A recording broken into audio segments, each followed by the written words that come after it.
नमस्कार दोस्तों, learn history channel में आपका स्वागत है। मेरा नाम शिवम सिंह है और हम पॉलिटिकल साइंस पीवाईक्यू की टेस्ट पीवाईक्यू की सीरीज शुरू करने जा रहे हैं। जैसे कि हम जानते हैं 6 जनवरी की यूजीसी नेट पॉलिटिकल साइंस की डेट आ चुकी है। 6 जनवरी को सेकंड शिफ्ट में पेपर होना है, तो हमारे पास ज़्यादा समय नहीं है। लगभग हमारे पास 14 दिन है तैयारी करने के लिए, जो भी बची तैयारी है। तो इसलिए हम आपके लिए लाए हैं पीवाईक्यू की सीरीज पॉलिटिकल साइंस की, जिसमें हम बीते वर्षों के क्वेश्चंस को डिस्कस करेंगे और ट्रेंड कैसा रहा, कौन कौन से टेक्निक इस्तेमाल की जा सकती है, ट्रिक इस्तेमाल करी जा सकती है क्वेश्चंस को सॉल्व करने के लिए, और कौन कौन से चैप्टर्स में से कौन कौन सी यूनिट में किस प्रकार के क्वेश्चंस आते हैं उसका भी हमें पता लगेगा। तो हम शुरू करते हैं। वैसे तो हमारी सीरीज बायलैंग्वेज रहेगी, दोनों लैंग्वेज में रहेगी, लेकिन आज की जो हमारी क्वेश्चन है वो केवल इंग्लिश में है। ये जो सीरीज है ये दो प्रकार के स्टूडेंट्स को ज़्यादा बेनिफिशियल होगी। पहला, जिन्होंने थ्योरी कंप्लीट कर रखी है, अब क्वेश्चंस ही कंप्लीट करने की सोच रहे हैं, तो उनको तो बेनिफिट देगी ही। लेकिन जिन्होंने थ्योरी नहीं पढ़ पाए हैं किसी कारण से, उनके पास समय कम रह गया है, तो वो भी ये क्वेश्चंस की सीरीज को फॉलो करके अपना स्कोर कर सकते हैं। उनको भी ये काफ़ी फायदेमंद रहेगी, क्योंकि हम जब क्वेश्चंस को डिस्कस करेंगे तो उसमें आने वाले ऑप्शंस और कॉन्सेप्ट्स को भी ब्रीफली हम डिस्कस करते चलेंगे। तो हम शुरू करते हैं। तो हमारा पहला क्वेश्चन है, कंसिडर द फॉलोइंग स्टेटमेंट। हमें ये 5 स्टेटमेंट्स दी गई हैं, इनमें हमें करेक्ट स्टेटमेंट बतानी है। तो पहली स्टेटमेंट है, Anthony Smith wrote the book the ethnic origins of the nations. दूसरी है, Ernest Garner emphasized his idea of nationalism in his book Nations and Nationalism. Malcolm X argued for rediscovery of Africa as a spiritual and cultural homeland. So John Locke's idea of general will was the seed from which nationalist doctrines sprang during the French Revolution of 1789. उसके बाद है, Eric Hobsbawm highlighted the idea of invented traditions. अब देखो पहली statement को हम देखते हैं। तो हाँ, एंथनी स्मिथ ने बुक लिखी थी एथनिक ओरिजिन्स ऑफ नेशन। ये इन्होंने बुक लिखी थी,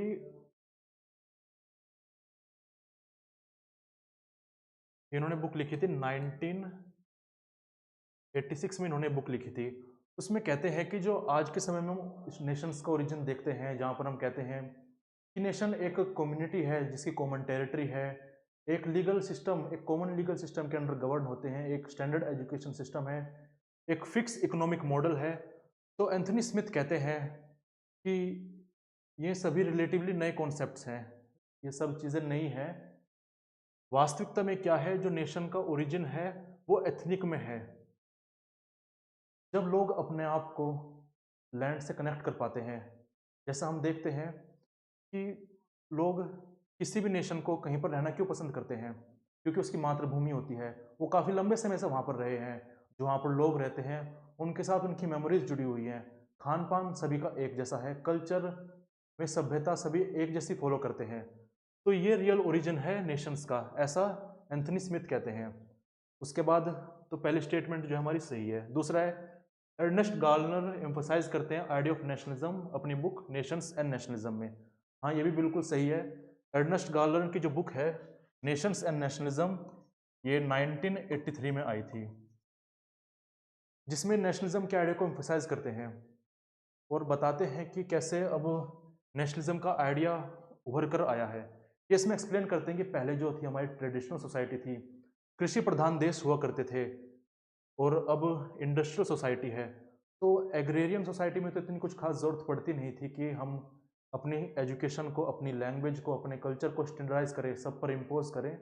लेकिन इंडस्ट्रियल सोसाइटी में ये ज़रूरत है। ये हम देखने को मिलता है कि दूसरे कल्चर अपने कल्चर को, अपनी लैंग्वेज को, अपने कस्टम्स को दूसरे लोगों पर इम्पोज करना चाहते हैं। तो ऐसे में ही फिर अलगाव और नए नेशंस बनाने की मांग उठती है। जैसे इंडिया में ही देख लो, नॉर्थ ईस्ट के जो स्टेट्स हैं, राज्य हैं, वो अक्सर बोलते हैं कि हमें अलग से देश बनाना है। क्यों? क्योंकि उनको लगता है कि शायद इंडिया, जो कंप्लीट इंडिया है, वो हम पर ज़्यादा ध्यान दे नहीं रहा है। हम देख रहे हैं कैसे मणिपुर में पिछले 1.5 साल से कैसे वॉयलेंस हो रहा है, लेकिन फिर भी हम न्यूज़ आर्टिकल्स में कम ही वहाँ का देखने को मिलता है। तो ऐसे में जाहिर सी बात है, माइनॉरिटी कम्युनिटीज़ में ऐसी भावनाएं आती है कि शायद हमें एक नया देश बना लेना चाहिए, जहाँ पर हमारी मांगों को सुना जाएगा, हमारा ध्यान रखा जाएगा। उसके बाद मैल्कोम एक्स, मैं आपको बता देना चाहता हूँ कि मैल्कोम एक्स ये एक पॉलिटिकल एक्टिविस्ट रहे हैं अमेरिकन सिविल राइट मूवमेंट के। अमेरिकन सिविल राइट मूवमेंट जो 1953 से 1968 तक चली थी। American civil right movement basically ये थी कि वहाँ पर रेशियल डिस्क्रिमिनेशन होता है, जैसे हम भारत में देखते हैं यहाँ पर जातिवाद है, ऊंच जाति नीची जाति, वैसे ही वेस्टर्न कंट्रीज में क्या है, वहाँ पर नस्ल भेद चलता है। वहाँ पर काला गोरा, अफ्रीकन, एशियन, इन सब के प्रति बेकार दृष्टि से इनको देखा जाता है। तो ये सिविल राइट मूवमेंट ब्लैक लोगों के लिए किया गया था अमेरिका में। मैल्कोम एक्स उनके काफ़ी प्रमुख लीडर थे। तो हाँ, ये बात करते हैं अपना अफ्रीका को स्पिरिचुअल और कल्चरल होमलैंड के रूप में देखते हैं, तो ये स्टेटमेंट भी सही है। अब बात करें नेक्स्ट स्टेटमेंट की, तो जॉन लॉक। अब हम सभी जानते हैं, सभी स्टूडेंट जानते हैं हम कि जॉन लॉक जो है ये जनरल बिल का जो आइडिया है जे रूसो का है, जेन जैकलिन रूसो का, जिन्होंने फ्रेंच रिवॉल्यूशन को प्रभावित किया था जो 1789 में हुआ था। जबकि जॉन लॉक का नाम एसोसिएट होता है अमेरिकन रिवॉल्यूशन से, फिर यूके के रिवॉल्यूशन से, ब्रिटेन रिवॉल्यूशन से। जॉन लॉक की अगर हम बात करें तो ये इनको फादर कहा जाता है, इनको फाउंडर कहा जाता है मॉडर्न लिबरल डेमोक्रेसी का और कॉन्स्टिट्यूशनलिज्म का। उसके बाद एरिक हॉब्सबाउम ये हाईलाइट करते कॉन्सेप्ट आइडिया इन्वेंटेड ट्रेडिशंस का। हाँ, ये भी सही है। तो अब हम इसमें अगर पहले क्वेश्चन में देखें कौन सी स्टेटमेंट सही है, तो पहली सही है, दूसरी सही है, तीसरी सही है, ए बी सी, डी सही नहीं है और ई सही है। तो ए बी सी और ई, तो इसका फोर्थ ऑप्शन सही है। नेक्स्ट क्वेश्चन,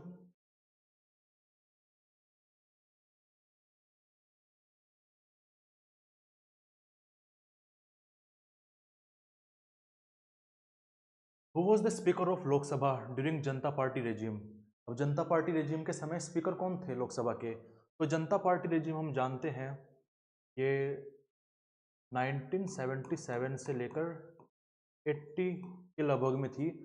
तो के एस हेगड़े जो थे स्पीकर थे उस समय लोकसभा के। अगर हम बात करें स्पीकर की, तो आर्टिकल इंडियन कॉन्स्टिट्यूशन का आर्टिकल 93 स्पीकर के बारे में कहता है। Next question, who coined the term deep ecology. अब डीप इकोलॉजी जो शब्द है किसने कॉइन किया, तो ये अर्ने नेस ने कॉइन किया था। ये नॉर्वे के थ्योरिस्ट थे, फिलोसफर थे। अब डीप इकोलॉजी का मतलब क्या है ये हम समझ लेते हैं। तो अर्ने नेस ये कहते हैं कि जो नेचुरल वर्ल्ड है ये एक बैलेंस है। कैसा बैलेंस है, ये इंटरकनेक्टेड रिलेशनशिप का। सभी जो जीव हैं वो एक दूसरे से कनेक्टेड हैं। जैसे हम बात करते हैं फूड चेन की, तो ये सभी एक दूसरे से कनेक्टेड हैं। ऐसा नहीं हो सकता कि एक जीव आइसोलेशन में एग्जिस्ट करता हो और उसके होने ना होने से दूसरे जीवों पर इम्पैक्ट ना पड़ता हो। तो ये कहते हैं कि सभी का जीवन एक दूसरे पर निर्भर करता है। तो यही डीप इकोलॉजी है। उदाहरण के रूप में जैसे हम वल्चर को देखते हैं, आजकल के समय में तो काफ़ी कम हो गए हैं, लेकिन वल्चर क्या करते हैं, वो डेड बॉडीज़ को खाते हैं। मान लीजिए अगर वल्चर ख़त्म हो जाते हैं, जो कि ख़त्म हो रहे हैं, तो डेड बॉडीज़ को कौन डिकम्पोज करेगा, कौन उनको एनवायरनमेंट में से हटाएगा, कोई नहीं हटाएगा। तो ऐसे में क्या होगा, वो बॉडी सड़ना शुरू हो जाएगी। ऐसे से जो आसपास की जो लिविंग बींग्स होंगे उनसे उनकी हेल्थ प्रभावित होगी और वे भी एक तरह से उनकी हेल्थ डिग्रेड होगी, अभी मरना शुरू हो जाएंगे। तो ये डीप इकोलॉजी कहती है कि सभी का एग्जिस्टेंस एक दूसरे पर निर्भर करता है। नेक्स्ट क्वेश्चन,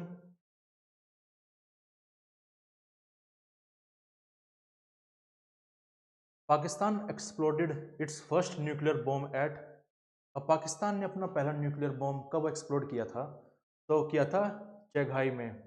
ये एक डिस्ट्रिक्ट है बलूचिस्तान प्रोविंस की, पाकिस्तान में जो है।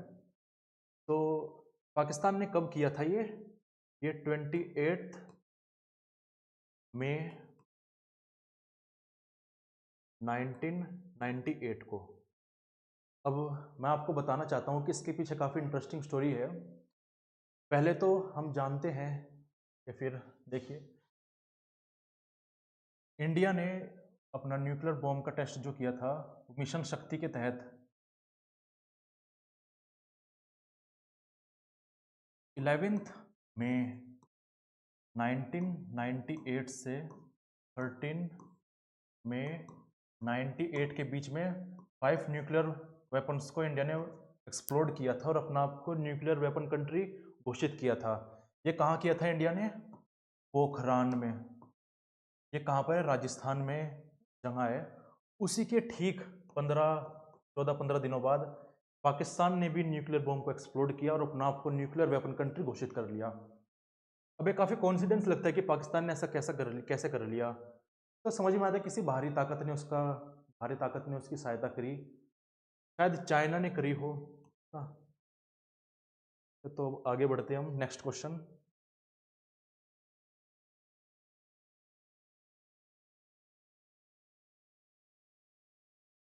अब यहाँ पर बुक्स दी गई हैं और उनके ऑथर दिए गए हैं। तो गवर्नमेंट बाय कमेटी नाम की बुक जो है 1955 में लिखी गई थी। 55 में लिखी गई थी, केसी वेहरे ने लिखी थी। और पार्लियामेंट इन इंडिया लिखी थी मॉरिस जोन्स ने। हाउ ब्रिटेन इज गवर्नड ये लिखी थी राम से मुइर ने। और मुसोलिनीज इटली ये बुक लिखी थी हरमन फाइनर ने। तो ऐसे हम मैच कर लेते हैं, ए का थर्ड। तो एक ही ऑप्शन से सही हो गया। मतलब ये है, अगर आपको एक भी स्टेटमेंट अगर आपको पता है, एक भी ऑप्शन आप जानते हो कि हाँ ये इससे मैच करता है, तो संभावना काफ़ी बढ़ जाती है कि आपका वो क्वेश्चन सही हो जाए। जैसे यहाँ पर देख लीजिए, government by committee K C Wheare ने लिखी है ऑप्शन थर्ड। तो यहाँ पर ए का थर्ड, अब किसी में भी यहाँ पर ए का थर्ड नहीं दिया हुआ है, तो इसलिए यही सही है। हम आगे बढ़ते हैं।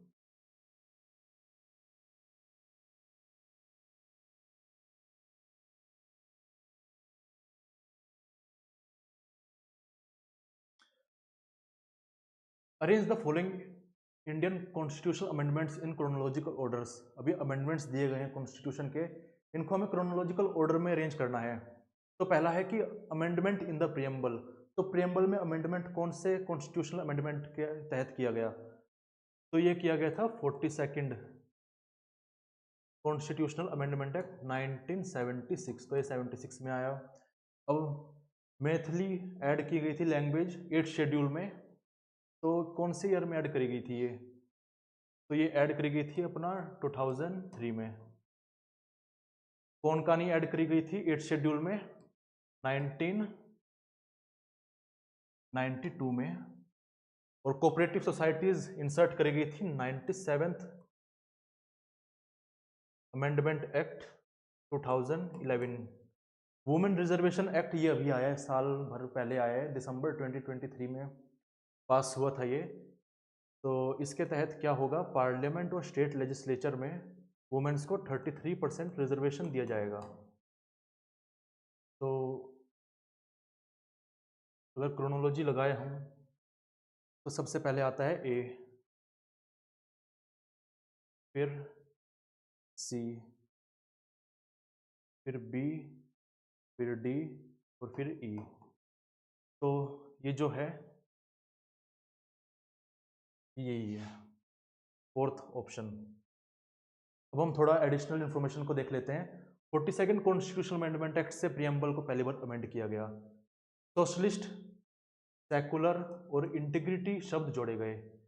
42nd अमेंडमेंट एक्ट को मिनी कॉन्स्टिट्यूशन भी कहा जाता है। इमरजेंसी के दौरान लाया गया था इंदिरा गांधी जी के द्वारा। अब 8th शेड्यूल की अगर हम बात करें, तो 8th शेड्यूल में ऑफिशियल लैंग्वेजेस दी गई है।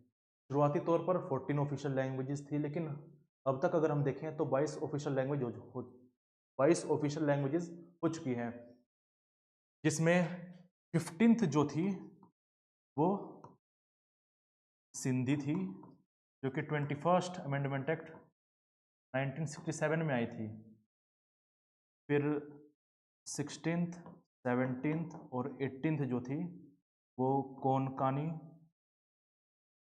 हाँ कोनकानी और असामी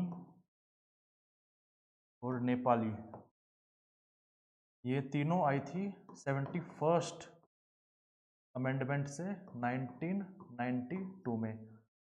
उसके बाद 92nd अमेंडमेंट एक्ट 2003 में 4 और लैंग्वेजेस को जोड़ा गया, बोडो, डोगरी, मैथिली और सेंथाली, है ना। फिर 2011 में क्या किया गया, ओडिया लैंग्वेज का नाम बदलकर उसे ओरिया कर दिया गया। तो इस तरह से है ये। और कोऑपरेटिव सोसाइटीज़ हम जानते हैं 97th अमेंडमेंट एक्ट 2011 में लाया गया। इसमें कॉन्स्टिट्यूशन में पार्ट 9B को ऐड किया गया। तो हम आगे चलते हैं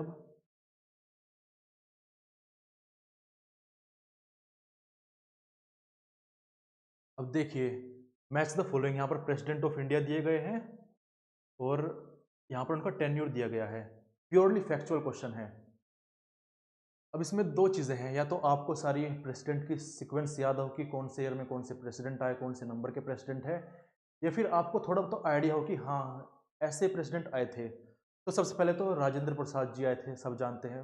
उसके बाद आए थे सर्वपल्ली राधाकृष्णन जी। उसके बाद आए थे जाकिर हुसैन। तो ये थर्ड प्रेसिडेंट थे ये। तो जाहिर सी बात है इसमें राजेंद्र प्रसाद जी का नाम नहीं है और सर्वपल्ली राधाकृष्णन जी का नाम नहीं है। तो ये जो टेन्योर दिए गए हैं, तो सबसे पहला टेन्योर जाकिर हुसैन जी का ही होगा। तो सबसे पहला कौन सा है, 1967 से 1969 का, मतलब ए का बी, ए का सेकंड ऑप्शन। तो इसमें अगर हम देखें तो ए का सेकंड कौन सा है, तो ये है। तो देखो एक ही ऑप्शन से हमारा क्वेश्चन सही हो गया। तो ए का सेकंड है, तो बी का 4 है, फरुखुद्दीन अली अहमद। 24 अगस्त 1974 से लेकर 1977 तक थे। फिर नीलम संजीवा रेड्डी, ये 77 से लेकर 82 तक थी, 82 तक थे। वेंकटेया रमन, ये 87 से लेकर 92 तक थे। ठीक है। कॉन्स्टिट्यूशन में आर्टिकल की बात करें तो आर्टिकल 52 ऑफ इंडियन कॉन्स्टिट्यूशन कहता है there shall be a president, मतलब प्रेसिडेंट होगा ही होगा। बाकी आर्टिकल 72 में प्रेसिडेंट की पार्डनिंग पावर दी गई है, और आर्टिकल 123 में प्रेसिडेंट की ऑर्डिनेंस की पावर दी गई है। आर्टिकल 143 के तहत प्रेसिडेंट सुप्रीम कोर्ट के जज से एडवाइस ले सकता है कॉन्स्टिट्यूशनल क्वेश्चंस पर। अब हम आगे बढ़ते हैं।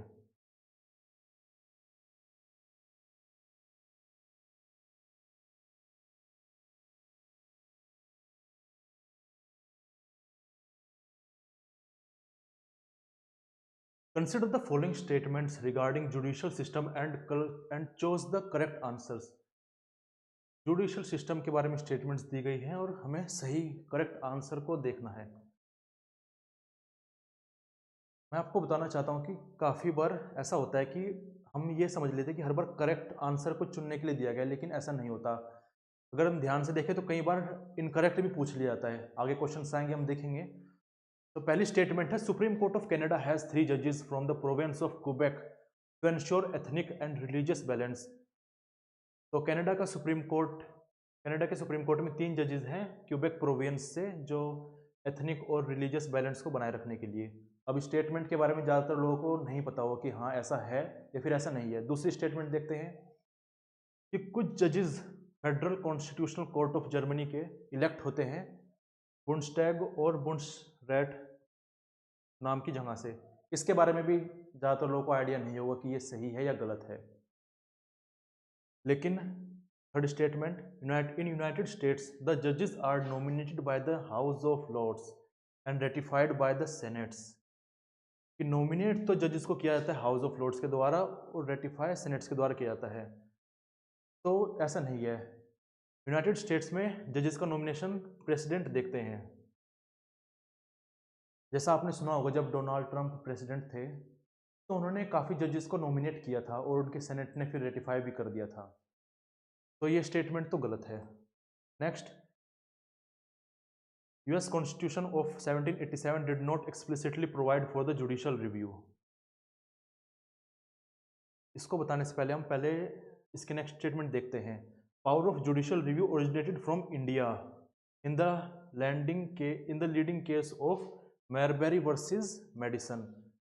अब यहाँ पर हमें ध्यान देना होगा कि जुडिशियल रिव्यू का जो कॉन्सेप्ट है वो मैरबेरी वर्सेस मेडिसन केस में 1803 में आया था। कहाँ आया था? यूएस में आया था। तो इंडिया में वो ये नहीं आया था। तो ई जो ऑप्शन है हमारा ये गलत है, इसलिए क्योंकि यहाँ पर इंडिया दिया गया, अगर यहाँ पर यूएसए दिया होता तो ये ऑप्शन सही होता। अब 1803 में जुडिशियल रिव्यू का कॉन्सेप्ट आया, तो जाहिर सी बात है इन यूएसए के कॉन्स्टिट्यूशन में जो 1787 का था उसमें जुडिशियल रिव्यू के बारे में मेंशन नहीं होगा, तो ये स्टेटमेंट सही है। तो हमें ये पता है कि हमारा जो स्टेटमेंट ई है और स्टेटमेंट सी है ये दोनों गलत हैं। तो हम एलिमिनेशन का इस्तेमाल करते हैं क्योंकि हमें कोई खास आइडिया नहीं है कि पहला और दूसरा स्टेटमेंट सही है गलत। तो हमने सी वाले ऑप्शन को एलिमिनेट कर दिया और बी में भी, सेकंड ऑप्शन में भी सी और ई दोनों है तो ये भी एलिमिनेट हो जाएगा। फर्स्ट ऑप्शन में सी है, ये भी एलिमिनेट हो जाएगा। तो हमारा आंसर है ए, बी और डी। तो हाँ, सुप्रीम कोर्ट ऑफ कनाडा 3 जजेस को लेता है क्यूबेक प्रोविंस से, ये सेकंड स्टेटमेंट भी सही है और ये डी भी सही है। तो हम आगे बढ़ते हैं।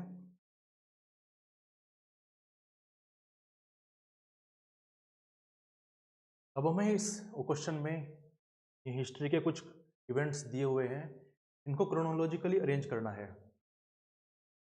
तो पहला है नॉन कोऑपरेशन मूवमेंट, ये 1920 में शुरू करी गई थी। ये सिविल डिसोबीडियंस मूवमेंट, सविनय आंदोलन बोलते हैं इसको, ये 1930 में आई थी। ठीक है, पूर्ण स्वराज को एक्सेप्ट किया गया था कांग्रेस के गोल के रूप में लाहौर सेशन में। अब देख यहाँ पर दो चीज़ आती हैं, पहली तो कि पूर्ण स्वराज को अडॉप्ट किया गया कांग्रेस के सेशन में, दूसरा कि कब से मनाया जाता है।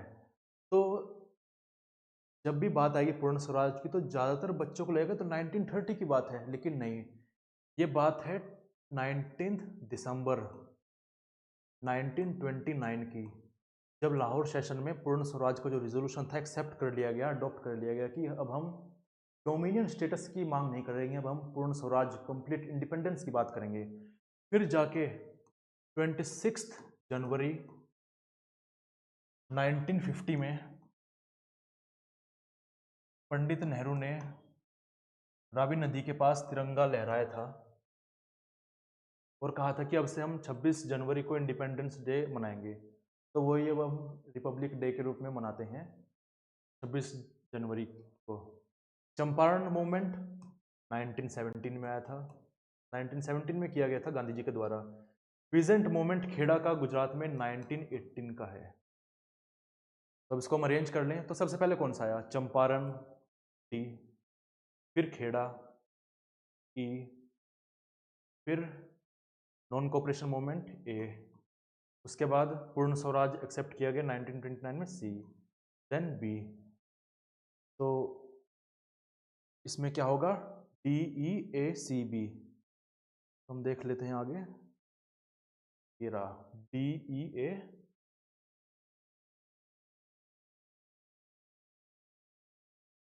D E A C B. ठीक है, अब इसमें हम एक और फैक्ट, कुछ फैक्ट्स को हम ध्यान रखेंगे कि नॉन कोऑपरेशन मूवमेंट जो थी, नॉन कोऑपरेशन मूवमेंट ये 4 सितंबर 1920 को शुरू हुई थी और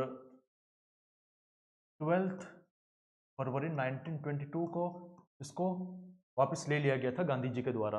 अब एक और कन्फ्यूज़न लोग बच्चों को रहती है कि जब चोरा चोरी का कांड हुआ गोरखपुर में तभी इसको वापस ले लिया गया, लेकिन ऐसा नहीं था। चोरा चोरी का जो इंसिडेंट हुआ था 4 फरवरी 1922 को हुआ था, जिसमें गोरखपुर में पुलिस स्टेशन जला दिया गया था, 22 पुलिसकर्मी मारे गए थे। उसके बाद भी लगभग 8 दिन लगे गांधी जी को इसको वापस लेने में, सोच विचार करने में। तो इस डेट को नॉन कोऑपरेशन मूवमेंट वापस ले ली गई थी। उसके बाद आता है सिविल डिसोबीडियंस मूवमेंट। अब इसकी शुरुआत कैसे होती है? गांधी जी 12 मार्च 1930 को अपने आश्रम से निकलते हैं, साबरमती आश्रम से, अपने 78 फॉलोअर्स के साथ, और 396 किलोमीटर्स कवर करके डांडी विलेज जाते हैं। डांडी विलेज जो कि गुजरात के कोस्टल एरिया का विलेज है, वहाँ पर जाते हैं और ऐसे नमक को उठाते हैं और नमक कानून को तोड़ देते हैं। अब ये चले तो थे अपने फॉलोअर्स के साथ, 78 फॉलोअर्स के साथ, लेकिन 24 दिन की इनकी यात्रा थी। उस दौरान इनके साथ हज़ारों लोग जुड़ गए थे और 6 अप्रैल 1930 को ये साबरमती से डांडी विलेज पहुँचे। वहाँ पर इन्होंने नमक उठाया और नमक कानून तोड़ा और पुलिस तैयार बैठी थी कि कब ये अब ये नमक कानून तोड़ेंगे। पता तो सबको था ही जब 24 दिन से यात्रा चल रही है कि नमक कानून तोड़ने वाले हैं। फिर उन पर काफ़ी लाठीचार्ज हुई।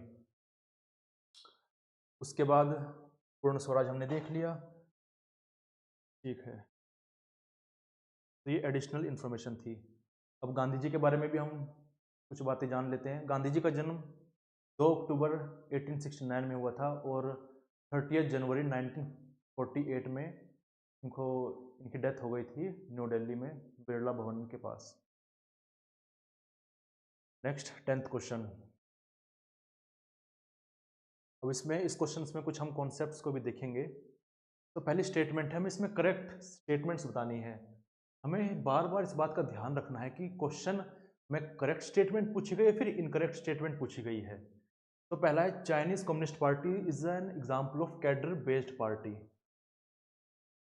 ठीक है, तो अब कैडर बेस्ड पार्टी क्या होती है?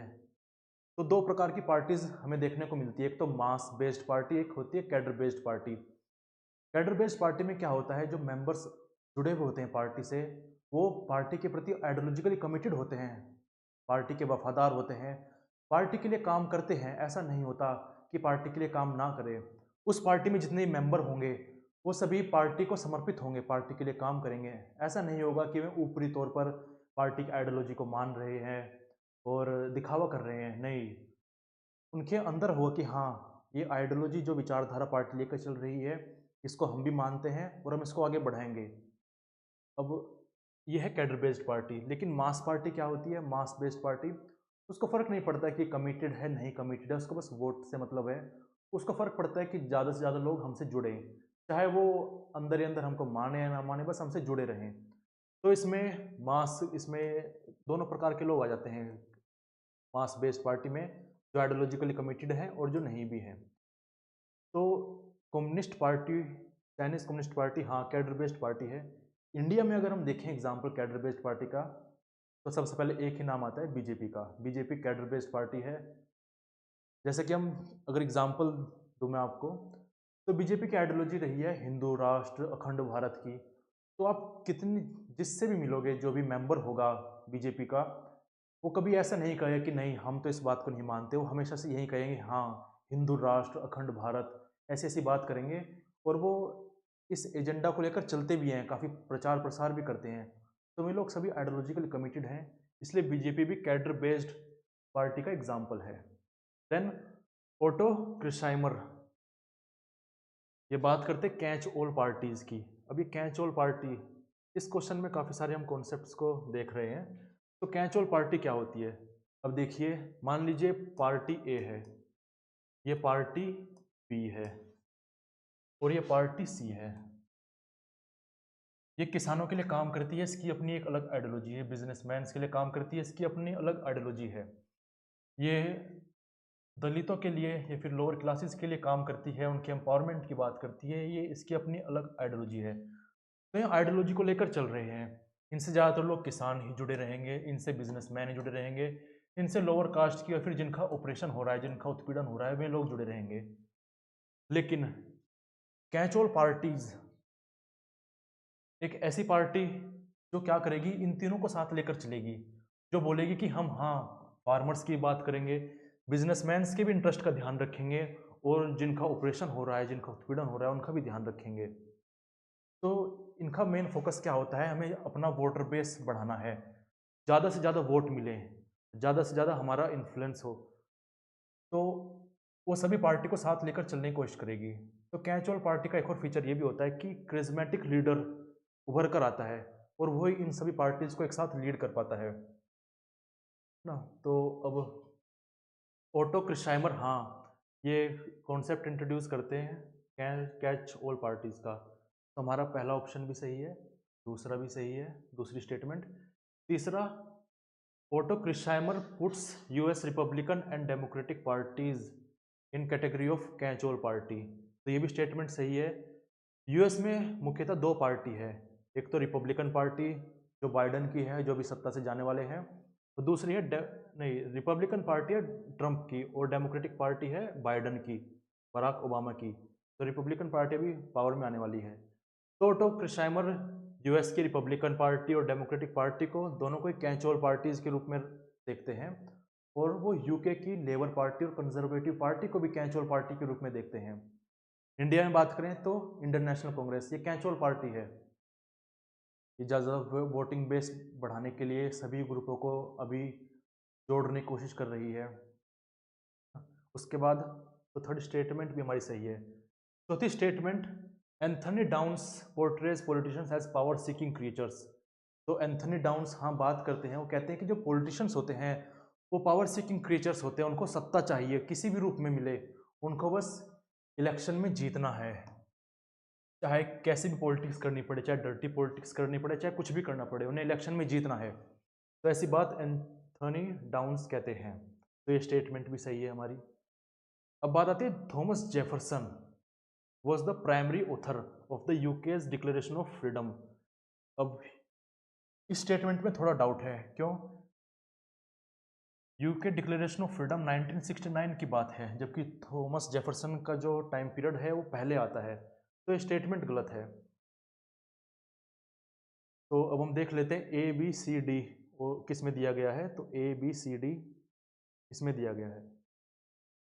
अगर आपको थोड़ा ये आइडिया भी हो कि अगर ये यूके डिक्लेरेशन ऑफ फ्रीडम ये 1689 में आया था और थॉमस जेफरसन का टाइम ये नहीं है, ये इनके एसोसिएट नहीं करते, जोन लोग एसोसिएट करते हैं यूके डिक्लेरेशन ऑफ फ्रीडम से, तो इसमें अगर आप ई को एलिमिनेट कर दोगे तो तब भी हमारा यही ऑप्शन सही होकर आ जाएगा।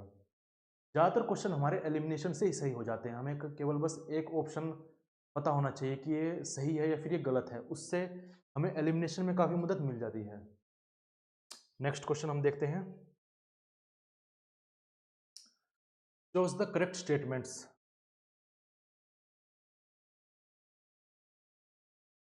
पहली स्टेटमेंट है UN declared 1975 as the international women's year, बिल्कुल सही बात है, 1975 को यूएन ने इंटरनेशनल वुमेन्स ईयर घोषित किया था। बी एन राव जो हाई कोर्ट के जज भी थे, उन्होंने प्रिपेयर किया था, उनकी कमेटी ने प्रिपेयर किया था first draft Hindu code bill का, ये बात है 1941 की, तो ये भी सही है, इन्होंने first draft Hindu code bill का प्रिपेयर किया था। उसके बाद आती है Kabir Das was social reformer in ancient India. अब ये बात चाहे पॉलिटिकल साइंस का स्टूडेंट हो, चाहे हिस्ट्री का स्टूडेंट हो, चाहे कोई आम मानस भी हो, उसको ये बात पता ही होगी कि मध्यकाल में जो था कबीर दास का जन्म हुआ था, तो ये तो बिल्कुल ही गलत है स्टेटमेंट, थर्ड स्टेटमेंट बिल्कुल गलत है। सुंदरलाल बहुगुणा, इनका नाम काफ़ी न्यूज़ में आता था पहले, ये चिपको आंदोलन से जुड़े हुए हैं, तो हाँ ये चिपको आंदोलन क्या है?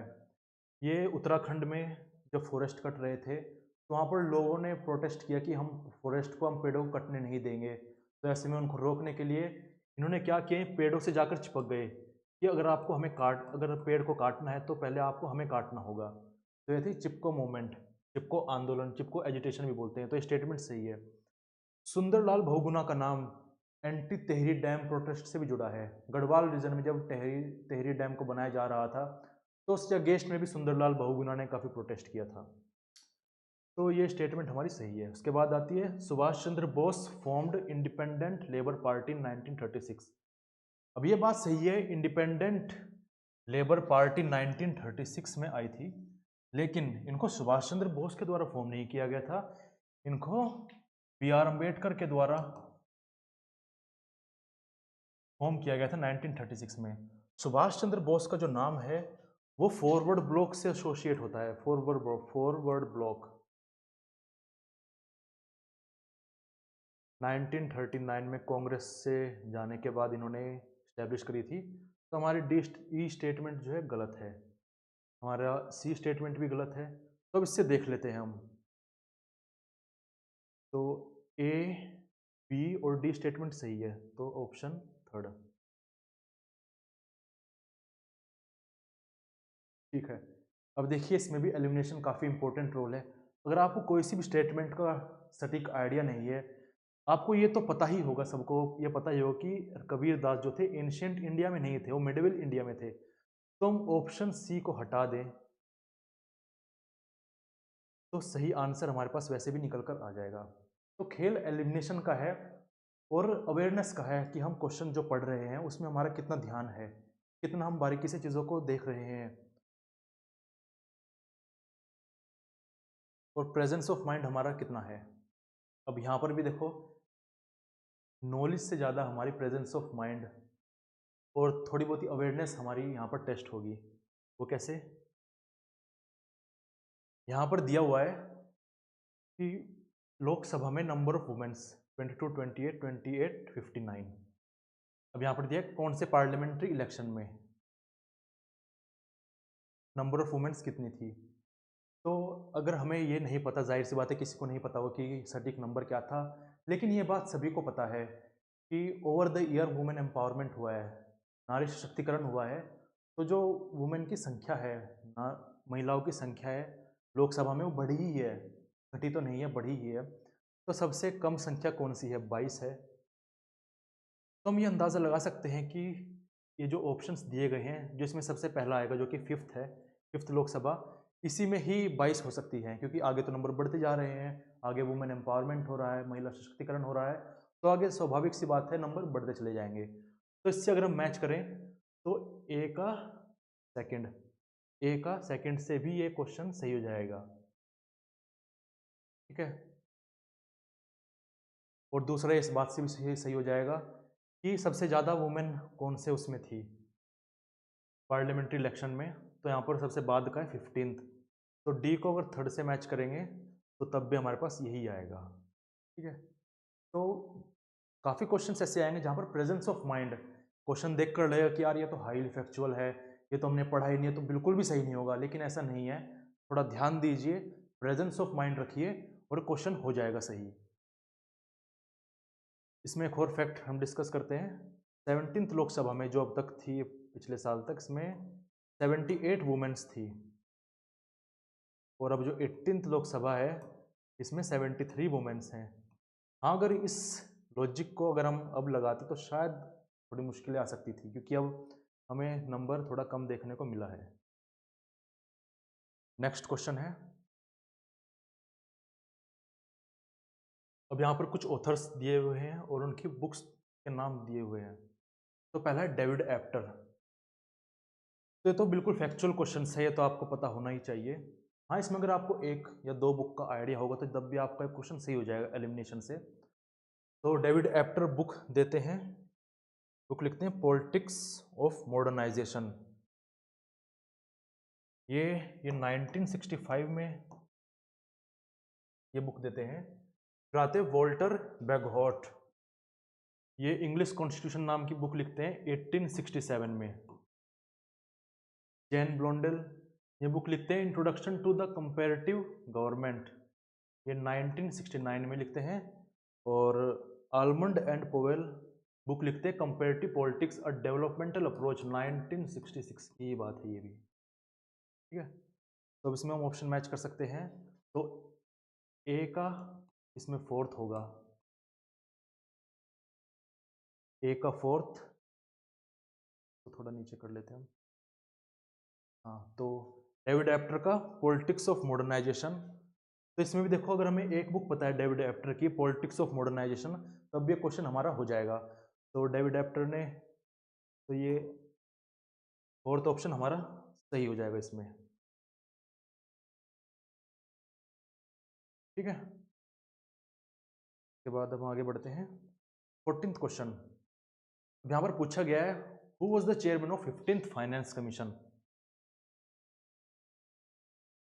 तो 15th फाइनेंस कमीशन के जो चेयरमैन थे वो थे एन.के. सिंह। अब हम फाइनेंस कमीशन की बात करते हैं। तो आर्टिकल 280 फाइनेंस कमीशन के बारे में कहता है, और article 281 recommendations of finance commission की बात करता है। अभी तक 15th फाइनेंस कमीशन चल रही थी। 15th फाइनेंस कमीशन का जो टाइम पीरियड था वो था 2020 से 2025 तक। ये फाइनेंस 2026 तक, हाँ, ये 15th फाइनेंस कमीशन का टाइम था। अब 16th फाइनेंस कमीशन को गठित कर दिया गया है। 16th फाइनेंस कमीशन जिसके चेयरमैन है अरविंद, और इसका जो टाइम पीरियड रहेगा 1 अप्रैल 2026 से लेकर 31 मार्च 2031 तक रहेगा। ठीक है, तो हम आगे बढ़ते हैं। तो इसका ऑप्शन हो गया एन के Singh. 15th question, who set up the बहिष्कृत हितकारिणी सभा ऑफ इन 1924। अब वैसे तो इसका आंसर है भीमराव अंबेडकर, लेकिन बहिष्कृत हितकारिणी सभा, इसको इंग्लिश में कहते हैं हम अनटचेबल वेलफेयर एसोसिएशन, जिनको बहिष्कार कर दिया गया हो ऐसे लोगों की हित करने की सभा। तो 1924 में हम जानते हैं अनटचेबल्स की बात उस समय ज़्यादातर बी आर अम्बेडकर ही कर रहे थे। इन ऑप्शन जो ऑप्शन दिए गए हैं इनमें तो बी आर अम्बेडकर ही कर रहे थे, तो बी आर अम्बेडकर ही इसका आंसर है। अब हम एडिशनल इन्फॉर्मेशन के रूप में कुछ और चीज़ें भी देख लेते हैं। बी आर अम्बेडकर बुक लिखते हैं 1936 में, annihilation of caste. V D Savarkar Abhinav Bharat society 1904 में फाउंड करते हैं अपने भाई के साथ, गणेश दामोदर सावरकर के साथ। ये आइडियोलॉजी ऑफ हिंदुत्व नाम की बुक लिखते हैं 1922 में। दादा भाई नौरोजी को grand old man of India कहा जाता है। इन्होंने बुक लिखी थी poverty and un-British rule in India 1901 में। महात्मा गांधी हिंद स्वराज लिखी थी इन्होंने 1908 में। और the story of experiment with truth नाम की बुक लिखी थी। तो यहाँ पर भीमराव अंबेडकर हो गया। तो हम आगे बढ़ते हैं। Who proposed the Chaukhamba model of decentralisation. तो चौखंबा मॉडल ऑफ डिसेंट्रलाइजेशन ये राम मनोहर लोहिया ने दिया था।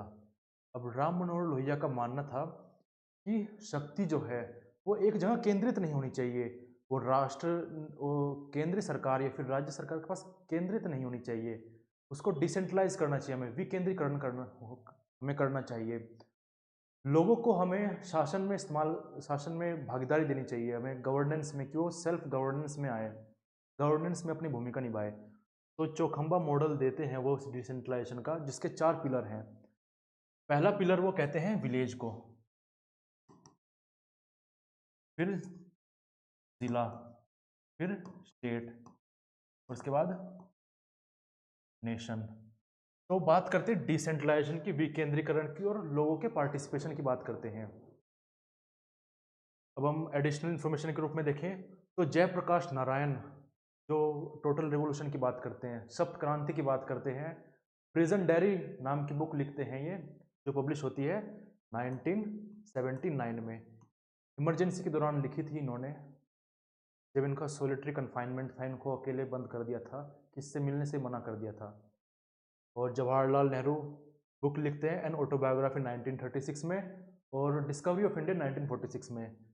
भीमराव अंबेडकर जो मैं अभी पढ़ा, एनाइलेशन ऑफ कास्ट नाम की बुक लिखते हैं 1936 में। अब हम आगे बढ़ते हैं। अब देखिए 17th क्वेश्चन। 17th क्वेश्चन कहता है कि इंडिया में the speaker of Lok Sabha appointed Pataskar committee 1954। Pataskar committee 1954 में अपॉइंट करी गई थी, तो किस इशू को एग्जामिन करने के लिए करी गई थी। तो वैसे तो ये डायरेक्टली रिलेट नहीं करता किसी भी ऑप्शन से, लेकिन अगर हम बात करें तो पटास्कर कमेटी अपॉइंट करी गई थी एग्जामिन करने के लिए हिंदू कोड बिल को 1954 में। तो हिंदू कोड बिल किसी भी रूप में पंचायती राज से एसोसिएट नहीं करता, ना ही फंडामेंटल ड्यूटी से, ना ही मनी बिल से। वो डेलीगेटेड लेजिस्लेशन से एसोसिएट करता है। अब मतलब क्या डेलीगेटेड लेजिस्लेशन का, तो ये कुछ ऐसा है कि कई बार पार्लियामेंट के पास काफ़ी ज़्यादा काम होता है, उसके पास इतना भी टाइम नहीं होता कि वो इश्यूज़ को या फिर कोई नया कानून लाना है उसको डिस्कस कर पाए। तो ऐसे में वो कमेटी बना देती है और उसको एक काम सौंप देती है कि आप ये काम कीजिए, आप पूरी तरह से इस पर डिस्कस कीजिए, सारे निष्कर्ष निकालिए और फिर हमें बताइए। तो उसी को कहते हैं डेलीगेटेड लेजिस्लेशन। तो हाँ, यहाँ पर यही तो हुआ। लोकसभा के स्पीकर ने पटास कर कमेटी बनाई हिंदू कोड बिल को एग्जामिन करने के लिए, उसके रिकमेंडेशंस को परखने के लिए। तो इसका आंसर है डेलीगेटेड लेजिस्लेशन। नेक्स्ट क्वेश्चन हम देखते हैं। अब ये हाईली फैक्चुअल क्वेश्चन है, ऐसे क्वेश्चन मुश्किल ही पूछे जाते हैं। इसमें तो अब कोई भी ट्रिक लगाना काफ़ी मुश्किल होता है। तो इसमें हम बात कर लेते हैं SAARC year of poverty eradication, ये 1995 की बात है।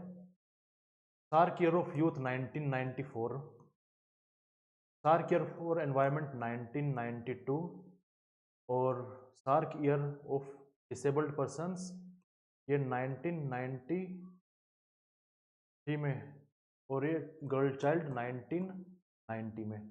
तो इसके हिसाब से अगर हम इसको लगाना चाहें तो बी, नेक्स्ट सी, फिर डी, फिर ए और फिर ई। तो हमारा ये ऑप्शन सही होगा। अब इससे अलग हम जान लेते हैं सार्क है क्या। सार्क का फुल फॉर्म है south Asian association for regional cooperation. ये 1985 में इसको बनाया गया था। ये मेनली इनिशिएटिव था बांग्लादेश का। बांग्लादेश ने आइडिया रखा कि हमें साउथ एशियन नेशंस का एक ग्रुप बनाना चाहिए जहाँ पर हम सही से ट्रेड कर पाएँ और कोऑपरेशन दिखा पाएँ। तो इसमें राज़ी हो गए थे सभी मेंबर्स। शुरुआत में इसमें 7 मेंबर्स थे, इंडिया, पाकिस्तान, नेपाल, भूटान, बांग्लादेश, श्रीलंका और मालदीव्स। बाद में अफगानिस्तान भी जुड़ गया इसमें। तो ठीक है ये। और हाल फिलहाल की बात करें तो सार्क अभी एक्टिव नहीं है। पाकिस्तान ने इसको एक्टिव रहने नहीं दिया। पाकिस्तान ने काफ़ी इंटरप्शन क्रिएट किया। रीजनल मुद्दों को, जो इंडिया और पाकिस्तान के बीच के मुद्दे थे, वो कश्मीर का मुद्दा हो और चाहे फिर आर्टिकल 370 का मुद्दा हो, ये सब को बार बार इसमें इसने उठाया और इसको सक्सेसफुल नहीं होने दिया। आजकल तो ये काफ़ी ठंडे बस्ते में है। नेक्स्ट हम देखते हैं। तो अब इसमें हमें करेक्ट स्टेटमेंट को देखना है। अब ज़्यादातर हमें स्टेटमेंट यही आएगी, करेक्ट स्टेटमेंट बताए, करेक्ट स्टेटमेंट बताए। तो पहला है कि फर्स्ट स्टेटमेंट है, a consensus on poverty eradication was adopted at the 7th SAARC summit. तो हाँ, सार्क के 7th समिट में पॉवर्टी रेडिकेशन के लिए कंसेशन बन गया था। Mazzini road the book on nationality. Mazzini ने 1892 में बुक लिखी थी ऑन नेशनैलिटी। वीडी सावरकर ने अभिनव भारत सोसाइटी स्टैब्लिश नहीं करी थी, गलत फैक्ट है। अभिनव भारत सोसाइटी इन्होंने 1904 में अपने भाई के साथ मिलकर, गणेश दामोदर सावरकर के साथ मिलकर स्टैब्लिश करी थी। उसके बाद Jurgen Habermas is the leading exponent of the second generation of the Frankfurt school. और फ्रैंकफुट स्कूल क्या है? फ्रैंकफुट स्कूल की स्थापना 1923 में करी गई थी। ये स्कूल बेसिकली सभी आइडियोलॉजी का क्रिटिकल है, काफ़ी आलोचना करता है, चाहे रियलिज्म हो, चाहे लिबरलिज्म हो, मार्क्सिज्म हो, सभी आइडियोलॉजी को क्रिटिसाइज काफ़ी करता है ये फ्रैंकफुट स्कूल। और ये मॉडर्निटी और कैपिटलिज्म के भी विरुद्ध में बातें करता है। ये बात सही है। जर्गन हैबरमास इसके second generation of Frankfurt school के एक्सपोनेंट थे। तो ये स्टेटमेंट हमारी सही है। उसके बाद India adopted planning process from United states of America. ये तो सरासर गलत है। इंडिया ने प्लानिंग प्रोसेस जो था यूएसएसआर से अडॉप्ट किया था। यूएसए से तो उसने फंडामेंटल राइट्स, जुडिशियल रिव्यू और सेपरेशन ऑफ पावर जैसे कॉन्सेप्ट्स को अडॉप्ट किया था। तो अब इसमें हम देख लेते हैं। तो ये स्टेटमेंट भी गलत है। तो हमारी स्टेटमेंट कौन कौन सी गलत है? सी स्टेटमेंट गलत है और डी स्टेटमेंट गलत है। तो सी और ई स्टेटमेंट को हटा दे तो हमारी ए, बी और डी स्टेटमेंट का ऑप्शन हमारे पास मिल जाता है। ये सही है। तो हम आगे बढ़ते हैं।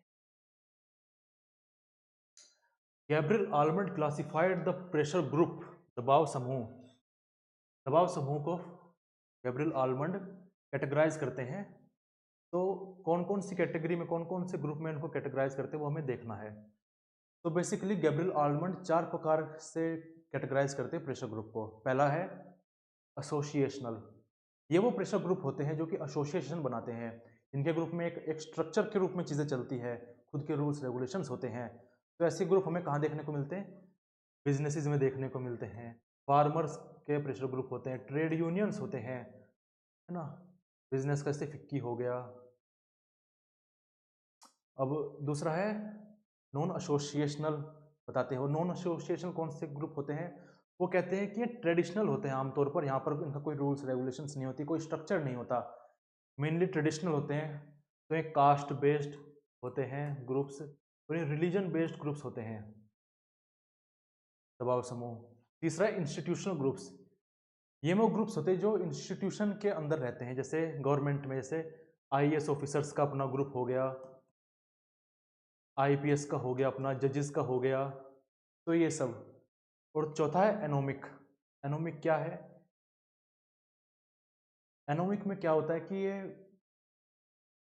जो लोग अपना ग्रुप बनाते हैं और मिलिटेंट वेज का इस्तेमाल करते हैं, हथियार उठा लेते हैं और काफ़ी एग्रेसिव होते हैं, उनको एनोमिक ग्रुप में डाला जाता है। तो गैब्रियल आलमंड एसोसिएशनल की बात करते हैं, नॉन एसोसिएशनल, इंस्टीट्यूशनल और एनोमिक, 4 प्रकार की बात करते हैं। नॉन एनोमिक ग्रुप नाम का उन्होंने कुछ ऐसा नहीं दिया। तो ए बी सी डी तो चारों हो गए। तो हम नेक्स्ट देखते हैं क्वेश्चन, 21st क्वेश्चन देखते हैं। Which chief minister was removed first time in India by the use or misuse of article? तो अब हम जानते हैं कि इंडियन कॉन्स्टिट्यूशन में एक ऐसा आर्टिकल है जो बार बार हाईलाइट होता है। जब सेंट्रल गवर्नमेंट इसको अब यूज़ कहें मिसयूज़ कहें, इसका मिसयूज़ तो काफ़ी बार हुआ है। तो ये जो आर्टिकल है, इसके तहत सेंट्रल गवर्नमेंट किसी भी कारण से अपना रिवेंज पूरा करने के लिए, या फिर अगर जेन्युइन कंडीशन है कि स्टेट में लॉ एंड ऑर्डर मेंटेन नहीं है, कॉन्स्टिट्यूशनल मशीनरी स्टेट में फेल हो रही है, स्टेट सेंटर की बात मान नहीं रहा है, तो ऐसे में स्टेट इमरजेंसी लगा दी जाती है आर्टिकल 356 के तहत। तो ये पहली बार हुआ था। EMS नाम बुद्ध द्रौपद जी के साथ, ये फर्स्ट कम्युनिस्ट लीडर थे जिन्होंने गवर्नमेंट फॉर्म करी थी। 1957 में इन्होंने गवर्नमेंट फॉर्म करी थी और 1959 में इनको हटा दिया गया था आर्टिकल 356 का इस्तेमाल करके, जिसे हम स्टेट इमरजेंसी कहते हैं, प्रेसिडेंट रूल कहते हैं। और हम इमरजेंसी की बात करें तो इमरजेंसी आर्टिकल, 3 प्रकार की इमरजेंसी इंडियन कॉन्स्टिट्यूशन में वर्णित है पार्ट 18 में। पहली है नेशनल इमरजेंसी, आर्टिकल 356 में आती है, 352 में आती है। और स्टेट इमरजेंसी जो आती है आर्टिकल 356 में आती है। और फाइनेंशियल इमरजेंसी जो आती है आर्टिकल 360 में आती है। ठीक है। फाइनेंशियल इमरजेंसी अब तक एक भी वर्ड लगाई नहीं गई है। नेशनल इमरजेंसी 3 वर्ड लगा दी गई है। और स्टेट इमरजेंसी तो काफ़ी बार इसका मिसयूज़ हुआ है। बार बार सुप्रीम कोर्ट बोलता है कि भैया आप लोग ऐसा मत कीजिए, बार बार आप ऐसे लगा देते हो, स्टेट इमरजेंसी गलत है। तो हम नेक्स्ट क्वेश्चन देखते हैं। Who proposed the idea of Pitribhu and Punyabhu in the classical text of ideology of Hindutva? अभी पीछे क्वेश्चन आया था, उसमें मैंने बताया था कि आइडियोलॉजी ऑफ हिंदुत्व 1922 में लिखी गई थी, वीडी सावरकर जी के द्वारा लिखी गई थी, विनायक दामोदर सावरकर के द्वारा। उसमें आइडिया देते हैं पितृभू का और पुण्यभू का। अब हम जानते हैं भू का मतलब क्या है, भूमि। तो पितृभू और पुण्यभू क्या है?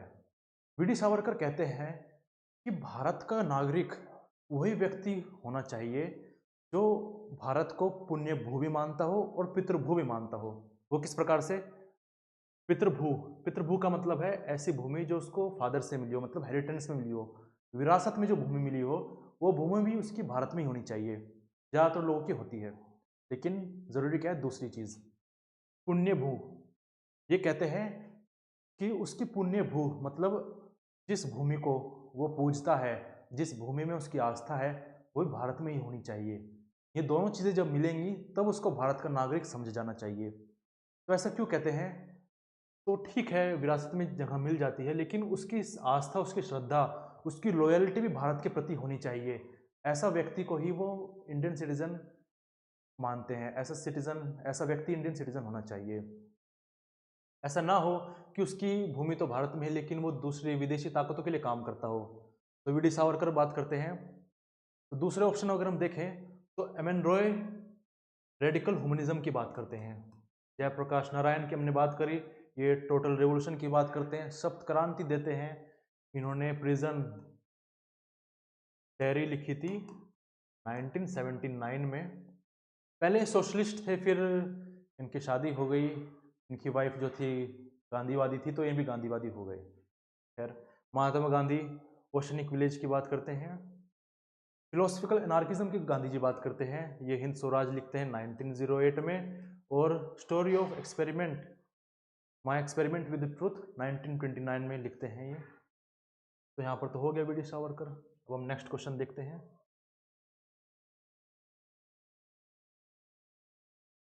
पहली स्टेटमेंट है, अब इसमें हमें पॉलिटिकल आइडियाज के बारे में करेक्ट स्टेटमेंट को देखना है। तो जो फर्स्ट स्टेटमेंट है, John Locke champion the cause of constitutional government. तो हाँ, ये स्टेटमेंट बिल्कुल सही है। जॉन लॉक को फादर भी कहा जाता है, फाउंडर भी कहा जाता है मॉडर्न लिबरल डेमोक्रेसीज का और कॉन्स्टिट्यूशनलिज्म का। और यूएसए की और ब्रिटेन की जो फ्रीडम स्ट्रगल है उसमें फिलोसफिकल रूप में जॉन लॉक को काफ़ी प्रभाव हमें देखने को मिलता है। तो ये बात सही है। कॉन्स्टिट्यूशनल गवर्नमेंट का मतलब क्या है? ऐसी गवर्नमेंट जो कॉन्स्टिट्यूशन के हिसाब से चले, जो रूल्स रेगुलेशंस के हिसाब से चले, ऐसे रूल्स रेगुलेशंस जो कॉन्स्टिट्यूशन में वर्णित हैं। तो पहली स्टेटमेंट हमारी सही है। दूसरी statement, Montesquieu propose a system of checks and balances in the form of separation of power. अब यहाँ तक तो ये बात सही है। मोंटेस्क्यू क्या है? सेपरेशन ऑफ पावर का कॉन्सेप्ट देते हैं, हाईलाइट करते हैं। वो कहते हैं देखो, गवर्नमेंट में यहाँ पर जुडिशरी हो गई, यहाँ पर एग्जीक्यूटिव हो गया, यहाँ पर लेजिस्लेचर हो गया। अब लेजिस्लेचर का, पार्लियामेंट का काम है कानून बनाना। तो अब कानून कॉन्स्टिट्यूशन को फॉलो करते हुए बना रही है पार्लियामेंट या नहीं, उसको चेक कौन करता है? जुडिशरी चेक करती है। वो ये देखती है कि क्या जो कानून बनाया गया वो संविधान के अनुरूप है नहीं, अकॉर्डिंग है नहीं। अगर नहीं है तो जुडिशरी उस कानून को नल एंड वॉइड, खारिज कर देगी। तो ये एक प्रकार का चेक ध्यान रखा गया है कि गलत ना चले लेजिस्लेचर। तो ये चेक्स एंड बैलेंसेस का सिस्टम है जो कि सेपरेशन ऑफ पावर से उभर कर आता है। मोंटेस्क्यू इसको देते हैं, बिल्कुल बात सही है। लेकिन अब आगे क्या कहा गया है? Which became important feature of British constitution. यहाँ पर चीज़ें गलत हो जाती हैं। क्यों गलत हो जाती हैं? क्योंकि ब्रिटिश कॉन्स्टिट्यूशन जो है, ब्रिटेन का जो कॉन्स्टिट्यूशन है, वो सेपरेशन ऑफ पावर पर डिपेंड नहीं करता, सेपरेशन ऑफ पावर पर बेस्ड नहीं है, वो है फ्यूजन ऑफ पावर पर। वो कैसे? यूके की पार्लियामेंट है, अब यूके की जो कैबिनेट है वो पार्लियामेंट का हिस्सा है, प्राइम मिनिस्टर पार्लियामेंट में ही आते हैं। तो यहाँ पर फ्यूजन हो रहा है एग्जीक्यूटिव का और लेजिस्लेचर का। तो यहाँ पर सेपरेशन ऑफ पावर नहीं होगा। सेपरेशन ऑफ पावर की जो बात है वो सही होगी यूएसए के कंटेक्स्ट में। तो ये हमारी स्टेटमेंट गलत है। थर्ड हम बात करें, जेरेमी बेंथम ने डेवलप किया था आइडिया यूटिलिटेरियनिज्म का। ये बात बिल्कुल सही है। जेरेमी बेंथम ने ही यूटिलिटेरियनिज्म का आइडिया डेवलप किया था। यूटिलिटेरियनिज्म का आइडिया क्या है? बहुजन हिताय बहुजन सुखाय, मतलब अधिकतर लोगों की खुशी, अधिकतर लोगों का भला। ठीक है, greatest happiness for greatest people, Jeremy Bentham कहते हैं। ठीक है, अब आगे है, JS mill argued for the broadening of popular participation with the inclusion of women's। अभी बात सही है। जेएस मिल पॉपुलर पार्टिसिपेशन की बात करते हैं कि ज़्यादा से ज़्यादा लोगों को पार्टिसिपेट करना चाहिए, और वुमेन्स के इंक्लूजन की भी बात करते हैं, महिलाओं को समान अधिकार दिए जाने की बात करते हैं। वो कहते हैं कि महिलाओं को समान अधिकार ना देना ये पुरानी बातें हो चुकी हैं, अभी इनका कोई रिलेवेंस नहीं है। रिलेवेंस इन बातों का है कि वुमेन्स को भी समान अधिकार दिए जाए। यहाँ पर आपको एक फनी फैक्ट बताना चाहूँगा कि जेएस मिल अपनी वाइफ से काफ़ी लगाव रखते थे, तो इसलिए भी वो वुमेन्स के इंक्लूजन की काफ़ी बात करते हमें पाए जाते हैं। तो हमारे स्टेटमेंट ये भी सही है। Thomas Hobbes discussed the ground of political obligation in his classical work philosophy of right. अब यहाँ पर स्टेटमेंट गलत हो जाती है। कैसे? फिलोसफी ऑफ राइट 1820 में लिखा गया वर्क है जो कि हिगल ने लिखा है। ठीक है। थॉमस होब्स तो अपने पॉलिटिकल ऑब्लिगेशन के आइडिया को लेवियाथन में बताते हैं, लेवियाथन, जो कि उन्होंने 1651 में लिखी थी। तो ये स्टेटमेंट हमारी गलत हो जाएगी। ठीक है। तो अब इसमें पूछा गया करेक्ट स्टेटमेंट।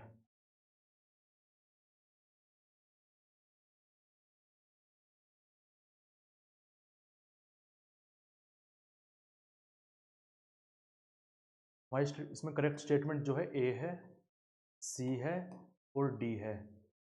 इनकरेक्ट कौन सी हमारी? सी और ई। तो इस हिसाब से ये हमारा ऑप्शन सही हो जाता है। अगर हम बात करें हीगल की, तो इनकी और भी रचनाएं हैं, जैसे फिनोमिनोलॉजी ऑफ स्पिरिट जो इन्होंने 1807 में लिखी थी, और logic of science, science of logic इन्होंने 1812 में लिखी थी। ठीक है, आगे बढ़ते हैं हम। Arrange the following treaties and agreements in the chronological order. अब हमें ये ट्रीटीज जो हैं क्रोनोलॉजिकल ऑर्डर में लगानी है। तो पहली है, इंडिया बांग्लादेश के बीच में फ़र्क का ट्रीटी हुई थी गंगा वाटर के शेयरिंग को लेकर। ये हुई थी हमारी 1996 में हुई थी। इंडिया पाकिस्तान ने शिमला एग्रीमेंट 1972 में साइन किया था।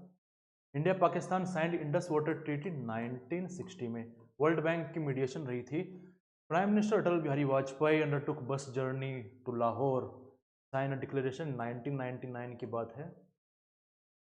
इंडिया पाकिस्तान ने साइन किया था ताशकंद एग्रीमेंट 1966 में। तो इससे हम देख लेते हैं सबसे पहले कौन सा है। सबसे पहले है हमारा ई। तो लो ई से ही ये पूरा ऑप्शन हमारा सी हो जाएगा, है ना। ई के बाद हमारा सी आता है, नहीं, सबसे पहले हमारा आता है इंडस वाटर ट्रीटी 1960। उसके बाद हमारा आता है ई स्टेटमेंट, के बाद बी स्टेटमेंट, फिर ए और फिर D. C E B, C E B A D, ये हमारी स्टेट ऑप्शन सही है। तो हम एडिशनल फैक्ट्स की बात कर लें तो ठीक है, 1996 में फरक्का ट्रीटी साइन हो गई थी। शिमला एग्रीमेंट की बात करें तो ये 2 जुलाई 1972 में हुई थी, जब इंडिया पाकिस्तान का युद्ध खत्म हो गया था 1971 में। के बाद इंडिया ने 93,000 पाकिस्तानी सोल्जर्स को, जिनको प्रिजन्स ऑफ वॉर बना लिया गया था, उनको वापस कर दिया, ऐसे फ्री फंड में वापस कर दिया। इस निर्णय को काफ़ी बार क्रिटिसाइज भी किया जाता है कि आपके पास काफ़ी बड़ा एसेट था, आप काफ़ी बार्गेनिंग कर सकते थे, पाकिस्तान से पीओके को लेकर बार्गेनिंग कर सकते, लेकिन आपने फ्री में ही उनको दे दिया, उनके 93,000 prisoners of war. Indus water treaty sign हुई थी 1960 में वर्ल्ड बैंक की मीडिएशन से, जिसमें इंडस वाटर का और झेलम और चेनाब तो पाकिस्तान को दे दी गई। इंडिया के पास कौन सी रही? रवि, ब्यास और सतलुज। अटल बिहारी वाजपेयी ने बस जर्नी करी थी लाहौर तक, इसको बस डिप्लोमेसी के नाम से भी जानते हैं। ठीक है। वो ताशकंद समझौता 1965 के इंडो पाक वॉर के बाद हुआ था, 10 जनवरी 1966 में ये समझौता हुआ, और 11 जनवरी को ही खबर आई कि प्राइम मिनिस्टर लाल बहादुर शास्त्री की मृत्यु हो चुकी है। तो हमारा ये हो गया। आगे बढ़ते हम।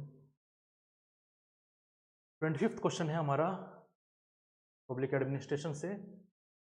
Fredericks developed ideal model to analyse the administrative system of different countries, choose the correct form, choose the correct one from the following. अब फ्रेडरिक्स जो है ये बुक लिखते हैं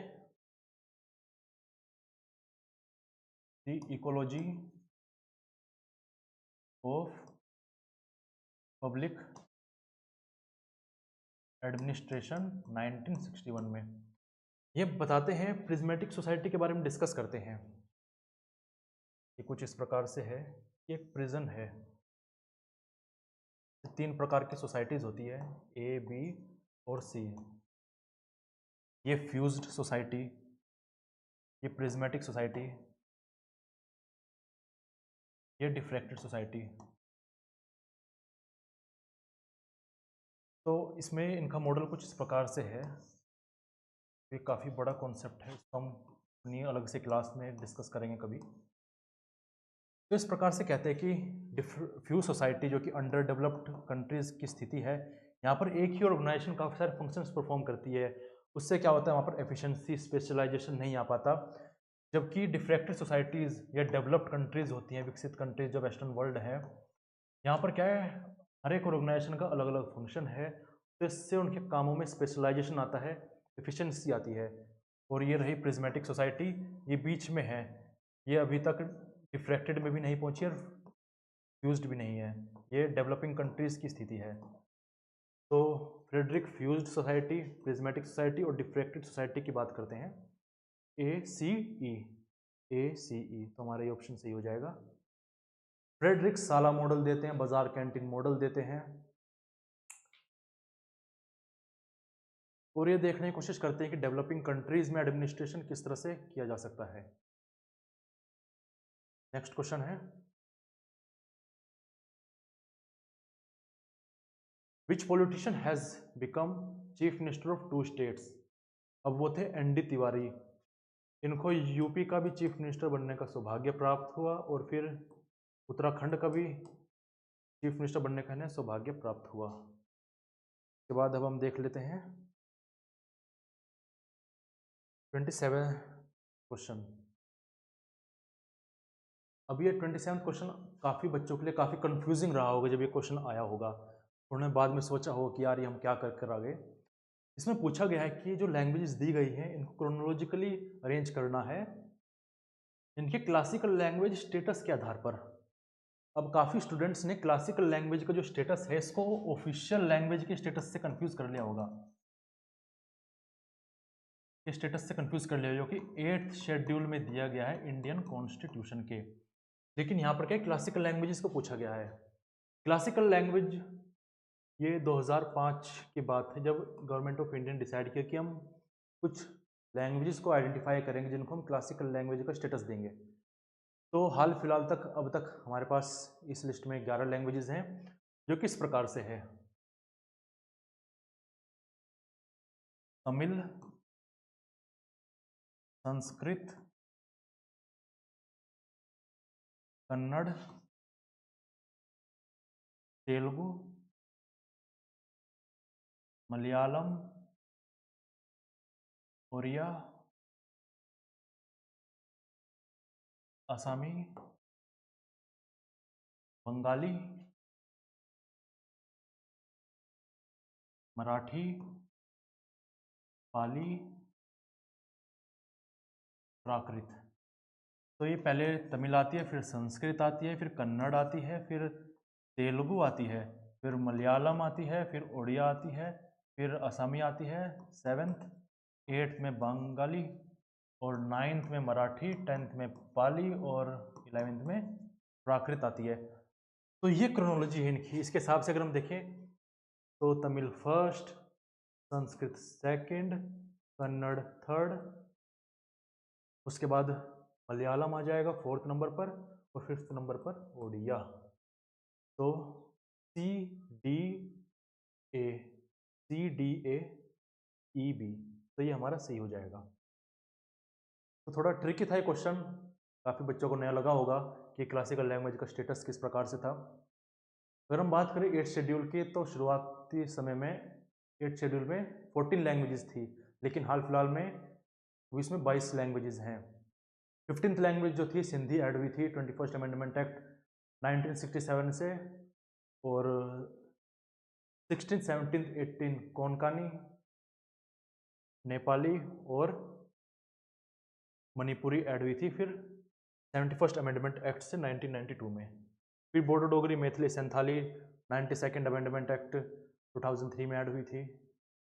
ठीक है, 28th क्वेश्चन हम देख लेते हैं।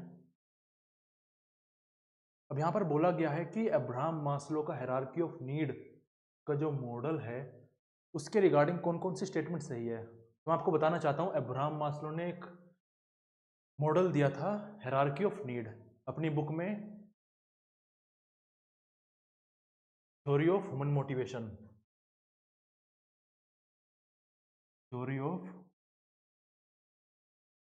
ह्यूमन मोटिवेशन 1943 में। उसमें बताते हैं कि ह्यूमंस की जो नीड है और उसका जो मोटिवेशन है वो एक क्रोनोलॉजी में आता है। 5 कैटेगरीज बताते हैं वो, 4 5। तो पहला कहते हैं वो पहले लेवल पर आती है फिजियोलॉजिकल नीड। फिजियोलॉजिकल नीड्स, ये वो नीड है जो हमें एग्जिस्टेंस के लिए ज़रूरी है। क्या है उसमें? फूड और स्लीप। अब आपको कुछ मिले या ना मिले, आपके पास कोई हो या ना हो, आपकी गर्लफ्रेंड हो या ना हो, लेकिन आपको नो जॉब वगैरह हो, लेकिन आपको खाना चाहिए और आपको स्लीप तो चाहिए ही चाहिए, काम करो या ना करो, ये दोनों चीज़ तो आपको चाहिए ही चाहिए। दूसरे नंबर पर आती है फिजिकल नीड। फिजिकल नीड या फिर सेफ्टी नीड। अब व्यक्ति देखता है कि ठीक है अब तो खाना और ये हो गया, अब हमें क्या चाहिए? रोटी कपड़ा मकान। उसे अपनी सेफ्टी के लिए मकान चाहिए और कपड़ा भी चाहिए और खाना तो चाहिए ही चाहिए। अब ये भी तीनों चीज़ें पूरी हो गई, उसकी नौकरी लग गई, है ना। अब उसको चाहिए कि लोग उसको जानें, लोग उसके साथ उठे बैठें, बात करें, उसको अपना समझे। तो फिर आती है अपनी सोशल नीड। इसमें व्यक्ति संबंध बनाता है, फैमिली से एसोसिएट करता है, फ्रेंड्स बनाता है, गैदरिंग्स में जाता है, पार्टी अटेंड करता है, ये हो गई इसकी सोशल नीड्स। फोर्थ आती है उसकी सेल्फ एस्टीम। एस्टीम इसमें क्या है, उसको ऐसा महसूस होना चाहिए कि वो जो काम कर रहा है वो सच में उसकी कुछ सार्थकता है।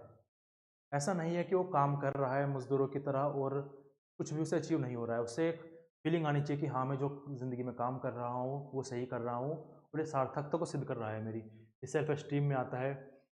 हाँ, बड़ी बड़ी नौकरी करना, काम करना। फिर आता है सेल्फ एक्चुअलाइजेशन, एक प्रकार से मोक्ष की स्थिति है। अब उसके बाद वो अपने आप को जानना शुरू करता है कि मेरी उत्पत्ति कैसे हुई, मेरा मैं वास्तविकता में कौन हूँ। यहाँ तक तो मुश्किल लोग पहुँच पाते हैं। तो इस प्रकार से हायरार्की ऑफ नीड्स है। पहले आएगी फिजियोलॉजिकल नीड्स, फिर फिजिकल सेफ्टी नीड्स, फिर social needs, self esteem needs, self actualisation needs.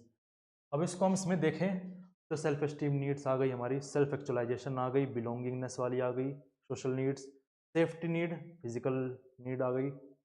तो ए बी सी डी आ गया इसमें। तो ए बी सी डी तो हमारा फोर्थ ऑप्शन सही है इसमें, अब्राहम मास्लो का hierarchy of need.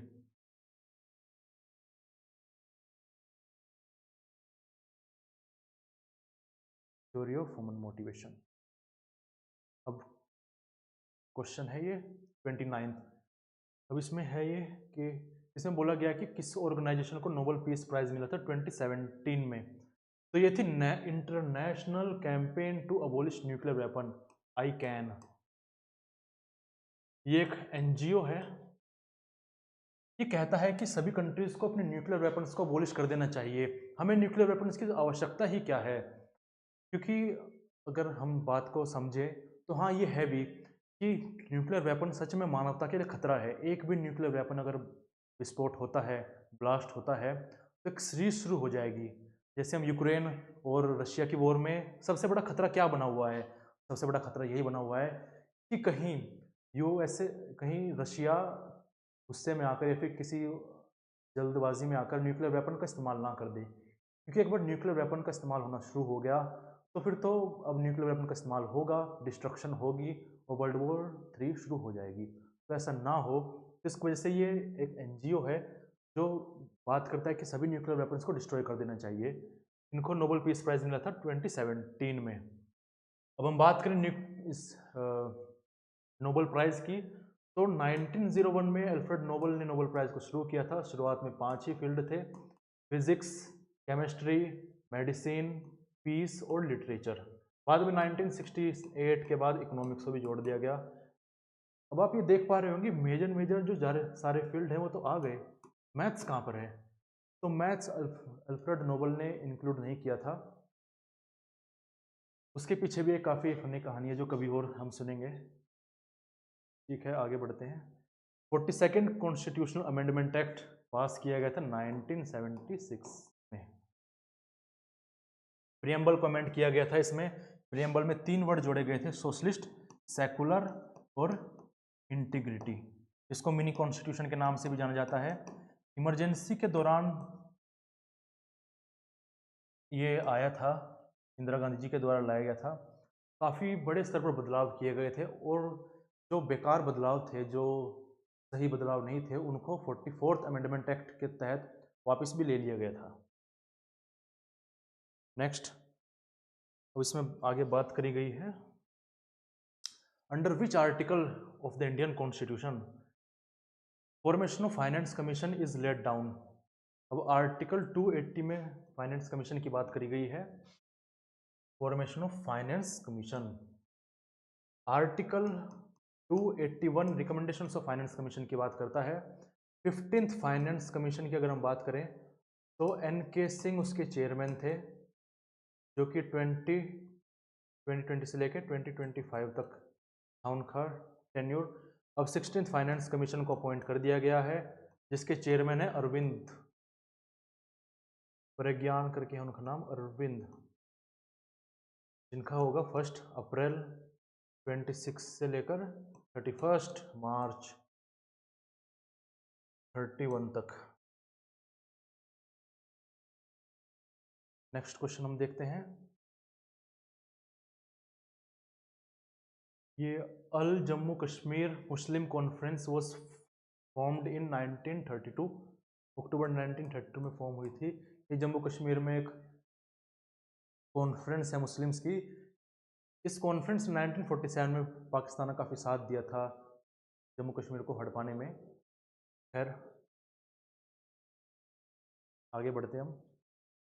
Which article of the Indian constitution make special provision for the administration of certain areas called scheduled areas. तो आर्टिकल 244A बात करता है एडमिनिस्ट्रेशन ऑफ शेड्यूल्ड एरियाज।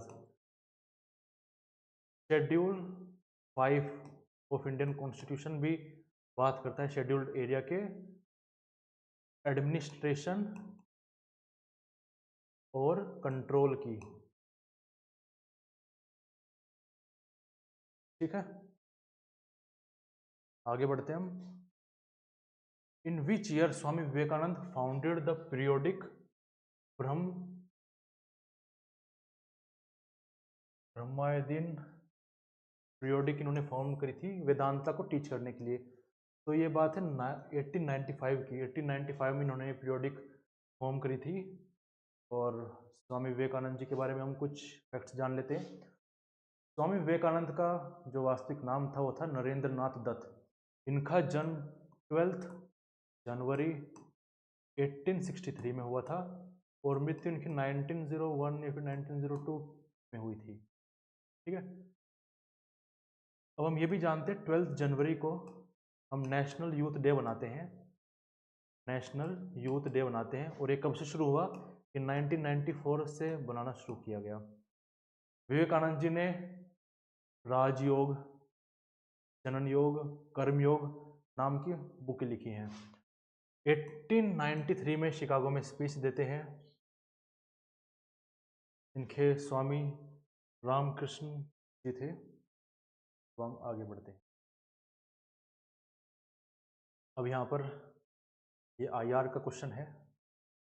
यहाँ पर पहले पूछा गया है इवेंट्स ऑफ यूनाइटेड नेशंस और ईयर। तो ट्रिगवे ली को अपॉइंट किया गया, कब किया गया? जनरल सेक्रेटरी के रूप में।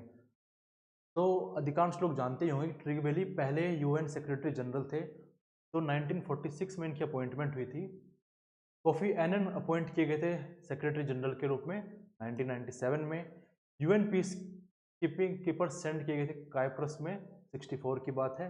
और UN high commissioner for refugee establish हुई थी 1950 में, जो कि 1954 में फोर्स में आई थी। तो A का थर्ड लो। अगर हमें एक ऑप्शन भी पता है, अगर किसी को पता ये भी है कि रिग्वे ली फर्स्ट सेक्रेटरी जनरल थे, तो उनकी अपॉइंटमेंट यूएन के फॉर्मेशन के बाद होगी, तो 1946 में उनकी अपॉइंटमेंट होती है, तो उसी से सारे ऑप्शन सही हो जाएंगे।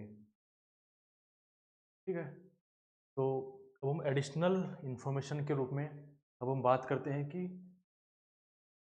यूएन सेक्रेटरी जनरल्स की सीक्वेंस क्या है, वो भी पूछ ली जाती है। तो सबसे पहले आते हैं रिग्वे ली। रिग्वे ली आते हैं, ये फर्स्ट थे 46 से लेकर 52 तक। फिर आते हैं डैग हैमरजोल्ड, जो सेकंड थे, ये 53 से लेकर 61 तक थे। यू थंड आते हैं, ये 62 से लेकर 71 तक थे। फिर उनके बाद कुर्ट वाल्दीम आते हैं, जेवियर आते हैं, बुटरस बुटरस गाली आते हैं, कोफी एनन आते हैं, बेन की-मून आते हैं, और अभी जो है वो है एंटोनियो गुटरेस, वो आते हैं। तो एक क्रोनोलॉजी में पता होनी चाहिए, आजकल तो काफ़ी क्रोनोलॉजी से रिलेटेड क्वेश्चन पूछे जा रहे हैं। नेक्स्ट क्वेश्चन,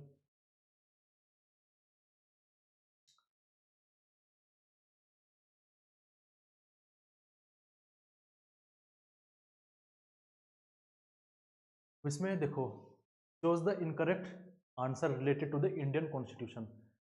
अब इनकरेक्ट पूछा गया है, काफ़ी बच्चों ने पेपर में इसको करेक्ट ही पढ़ा होगा कि चलो करेक्ट ही तो पूछते हैं हर बार।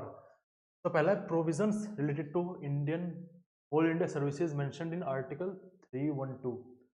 तो आर्टिकल 312 में ऑल इंडिया सर्विसेज की बात करी गई है, जिसमें आईएएस, आईपीएस और इंडियन फॉरेस्ट सर्विसेज की बात करी गई है। तो पहली स्टेटमेंट हमारी सही है, हमें इसमें इनकरेक्ट स्टेटमेंट को बताना है। दूसरा है provisions related to administrative tribunals mentioned in article 342, नहीं, आर्टिकल 323 ए और बी में है, तो स्टेटमेंट गलत हो जाएगी। Provisions related to inter state council mentioned in article 244। Provisions related to language are mentioned in article 368, नहीं, ये भी गलत है। लैंग्वेज से रिलेटेड आर्टिकल 368 में नहीं है, यहाँ पर तो कॉन्स्टिट्यूशन के अमेंडमेंट की बात करी गई है। तो अगर यहाँ पर अब हम एलिमिनेशन लगाना चाहें, तो पहली स्टेटमेंट जो कि सही है वो नहीं आएगी, तो इसको हटा देते हैं हम। तो गलत स्टेटमेंट कौन कौन सी है, बी, सी, डी, ई, यही हमारा आंसर है। इनकरेक्ट इसने पूछी है, तो करेक्ट को हम एलिमिनेट कर देंगे। करेक्ट हमने एलिमिनेट कर दी, तो हमारा सी आंसर आ गया अपना आप। आगे बढ़ते हैं, एक और फैक्ट है हमारे पास यहाँ पर कि पार्ट 14 ऑफ इंडियन कॉन्स्टिट्यूशन कहता है service related to union and states, article 308 से लेकर आर्टिकल 323 तक है, जिसमें ऑल इंडिया सर्विसेज की बात करी गई है, किस तरह से उनकी अपॉइंटमेंट होनी होती है, उनकी कंडीशंस ऑफ सर्विसेज क्या है, कितना टेन्यूर है उनका, वो सब चीज़ें दी गई है। अब है हमारा 37th question, in which year present Dalai Lama came to India. तो 1959 में दलाई लामा चाइना से भागकर इंडिया में आए थे शरण लेने। ये क्वेश्चन तो हो गया, और इसमें हमें ध्यान रखने वाली बात क्या है, 29 अप्रैल 1954 में पंचशील ट्रीटी साइन हुई थी। 5 प्रिंसिपल थे उसके, नेहरू जी थे उस समय प्राइम मिनिस्टर। अब आगे, अब देखो आगे फिर से सीक्वेंस का क्वेश्चन आ गया, यहाँ पर हमें prime minister of India chronological order में लगाना है। तो वैसे तो इसके भी दो तरीके हैं, एक तो आपको सीक्वेंस सारी याद हो, जो कि इस प्रकार से है। सबसे पहले आते हैं जवाहरलाल नेहरू, फिर गुलजार लाल नंद आते हैं, फिर लाल बहादुर शास्त्री, फिर गुलजार लाल नंद आते हैं, फिर इंदिरा गांधी आती है, फिर मोरारजी देसाई, चौधरी चरण सिंह आते हैं, उसके बाद फिर इंदिरा गांधी आती है, उनके असैसिनेशन के बाद राजीव गांधी आते हैं, उनके बाद विश्वनाथ सिंह आते हैं, फिर चंद्रशेखर आज़ाद आते हैं, और पीवी नरसिम्हा राव आते हैं उनके बाद, फिर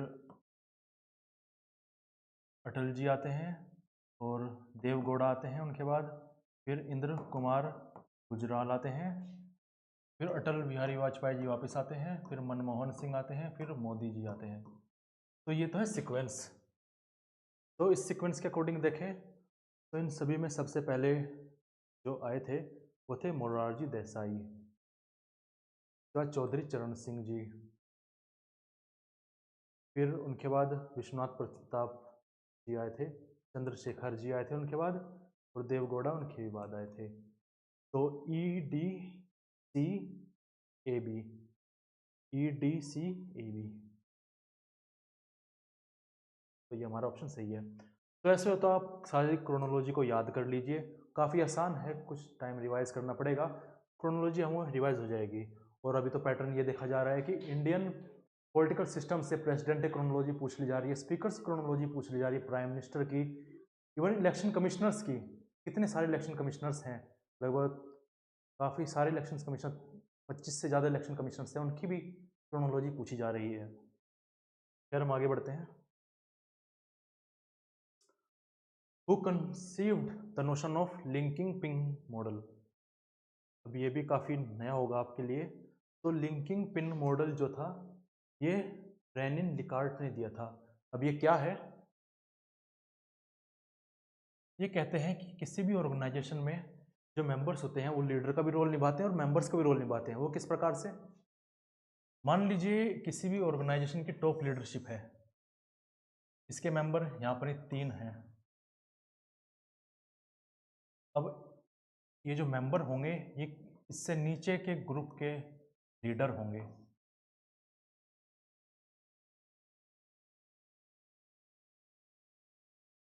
तो ऐसे ही सारी ऑर्गेनाइजेशन नीचे चलती चली जाएगी। तो कहते हैं कि ऑर्गेनाइजेशन की इफेक्टिवनेस, एफिशिएंसी किन पर डिपेंड करती है?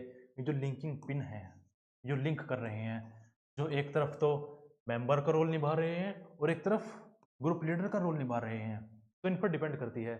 तो ये है रेनिन लिकार्ट का लिंकिंग पिन मॉडल।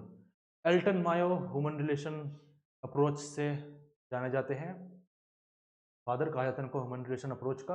और इन्होंने हाउथॉर्न एक्सपेरिमेंट कंडक्ट करवाए थे 1924 से 32 के बीच में।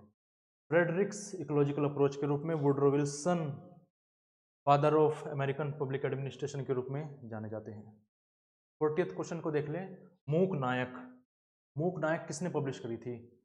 तो मूक नायक 1920 में बी आर अम्बेडकर ने पब्लिश करी थी। मूक नायक मतलब लीडर ऑफ वॉइसलेस पीपल। अब वॉइसलेस कौन थे उस समय? जो दलित थे, जो अनटचेबल्स थे, उनकी कौन बातें सुनता था? तो उन्हीं की बात करते हैं, मूक नायक। महात्मा गांधी इन स्वराज लिखते हैं, story of my experiment with truth लिखते हैं, बी आर अम्बेडकर है इसका आंसर। एनाइलेशन ऑफ कास्ट लिखते हैं 1936 में, एम एन रॉय रेडिकल ह्यूमनिज्म की बात करते हैं, गोपाल कृष्ण गोखले गांधी जी के पॉलिटिकल गुरु थे।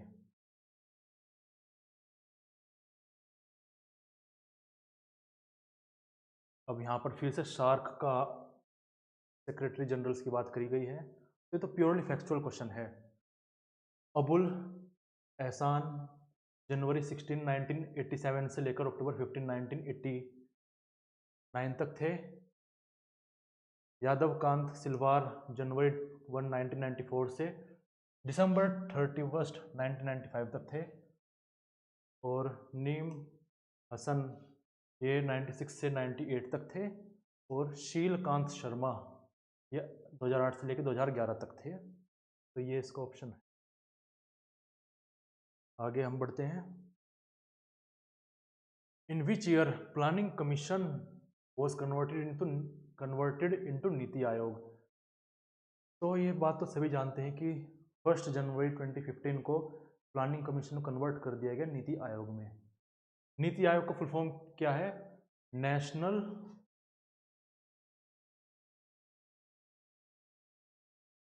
इंस्टीट्यूशन फॉर ट्रांसफॉर्मिंग इंडिया, 1 जनवरी 2015। इसको हेड करते हैं प्राइम मिनिस्टर। ये भी एग्जीक्यूटिव ऑर्डर के तहत लाई गई थी, ठीक है। और नीति आयोग का जो नारा है वो है सबका साथ, सबका विकास, सबका विश्वास। नेक्स्ट क्वेश्चन हम देखते हैं, arrange the following high courts with their establishing years. अब इसमें भी आपको थोड़ा आइडिया होना चाहिए। काफ़ी क्रोनोलॉजी से काफ़ी क्वेश्चंस पूछे जा रहे हैं। जैसे मणिपुर 2013 में इस्टेब्लिश हुआ, गुजरात का 1960 में इस्टेब्लिश हुआ था, राजस्थान का 1956 में, एमपी का 1949 में, सिक्किम का 1975। तो सबसे आखिरी में कौन सा हुआ? मणिपुर का हुआ। तो ए सबसे आखिरी में किस में है? इसमें है। तो यही ऑप्शन हमारा सही। 1862 में इंडिया में पहली बार हाई कोर्ट स्टैब्लिश हुए थे, बॉम्बे, बंगाल का और मद्रास का। आगे बढ़ते हैं हम। Which American president got Nobel prize for the peace for his effort of mediation between Japan and Russia. तो ये बात है 1904 की, जब जापान और रशिया में युद्ध चल रहा था। तो थियोडोर रूजवेल्ट ने 1905 में इन दोनों का युद्ध रुकवा दिया था। इसलिए 1906 में रूजवेल्ट को नोबेल प्राइज़ मिला पीस के फील्ड में। हमने पहले डिस्कस कर लिया कि नोबेल प्राइज़ अल्फ्रेड नोबेल के नाम से दिए जाते हैं। 1901 में शुरू हुए थे, 5 फील्ड में इनिशियली दिए जाते थे, अब 6 फील्ड में दिए जाते हैं। और ठीक है, जॉन एफ कैनेडी 1962 के समय में यूएस के प्रेसिडेंट थे। रोनाल्ड रीगन्स 1980 के समय में यूएस के प्रेसिडेंट थे। आगे बढ़ते हैं।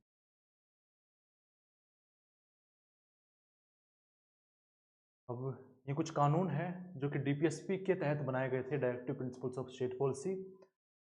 तो क्रोनोलॉजिकल ऑर्डर में लगाने हैं। तो बाउंडेड लेबर सिस्टम अबोलिशन 1976 में आया था।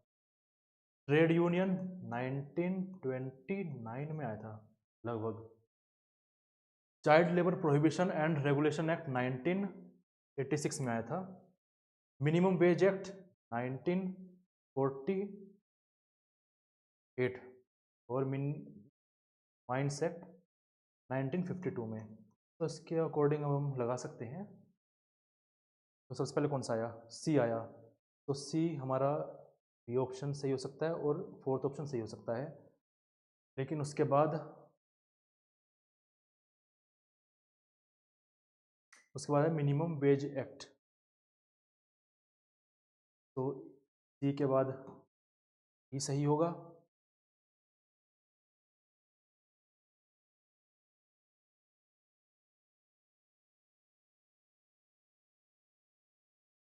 सी के बाद डी सही होगा और फिर ई आएगा। और तो ये है हमारा C D E A B. ठीक है, नेक्स्ट हम आगे बढ़ते हैं। अभी कुछ बुक्स दी गई हैं, इनके क्रोनोलॉजिकली अरेंज करना है। तो end of history and the last man, ये फ्रांसिस फुकियामा ने लिखी थी 1993 में लिखी थी। फ्रांसिस फुकियामा ने लिखी थी। मैन, स्टेट एंड वॉर, ये केनेथ बोल्ट की बुक है। 1959 में आई थी ये बुक। पॉलिटिक्स अमंग नेशन, सब जानते हैं, हेंस जे मॉर्गन थे, ओके, 1948 में। और सेकंड सेक्स 1949 में आई थी, साइमन डी बेवियर ने लिखी थी। ये फेमिनिस्ट थी। Clash of civilisation and the remaking of world order, Samuel P Huntington ने 1996 में लिखी थी। तो इसका क्रोनोलॉजिकल ऑर्डर क्या होगा? सबसे पहले हेंस जे मॉर्गन की बुक आ जाएगी, सी। उसके बाद बी ऑप्शन आ जाएगा, मैन, स्टेट एंड वॉर। नहीं, उसके बाद आएगा सेकंड सेक्स, तो डी ऑप्शन आएगा, फिर बी आएगा। उसके बाद एंड ऑफ हिस्ट्री, ए आएगा। और उसके बाद आएगा क्लैश ऑफ सिविलाइजेशन। तो इन सभी ऑप्शंस में से इन ऑप्शन में करेक्ट नहीं दे रखा है, हालांकि ये होना चाहिए था। तो ये इसका सीक्वेंस है। हम आगे बढ़ते हैं अब।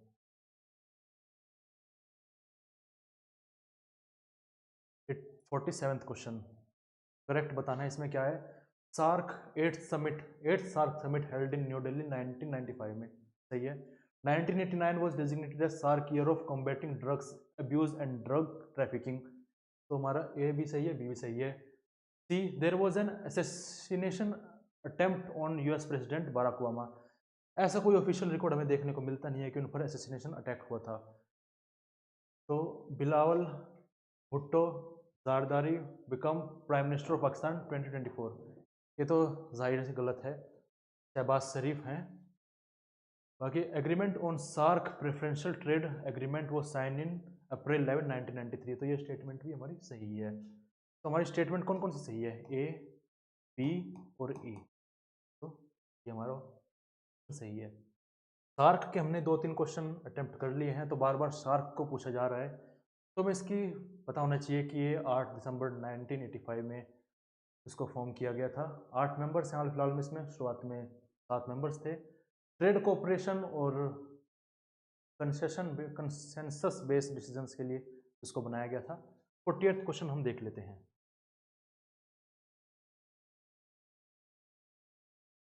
तो ये इंटरनेशनल ह्यूमन राइट्स डॉक्यूमेंट्स हैं इस तरफ हमारे, और ये इनेक्टमेंट ईयर्स की बात करी गई है।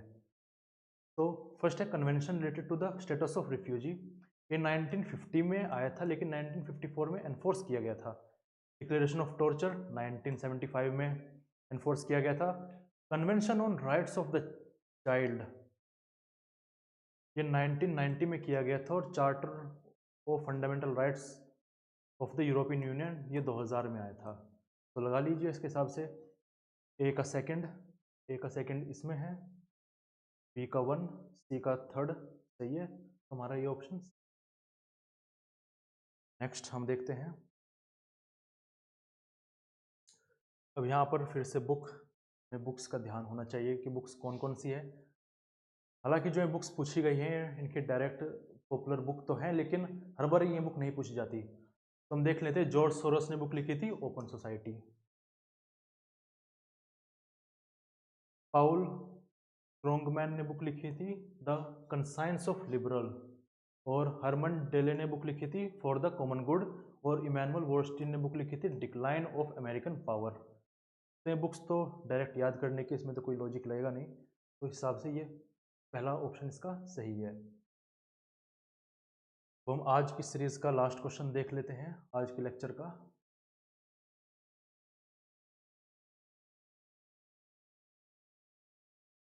रीजनल ऑर्गेनाइजेशन की बात करी गई है और उसके स्टैब्लिशमेंट ईयर की बात करी गई है। तो अफ्रीकन यूनियन 2002 में इस्टेब्लिश हुआ था।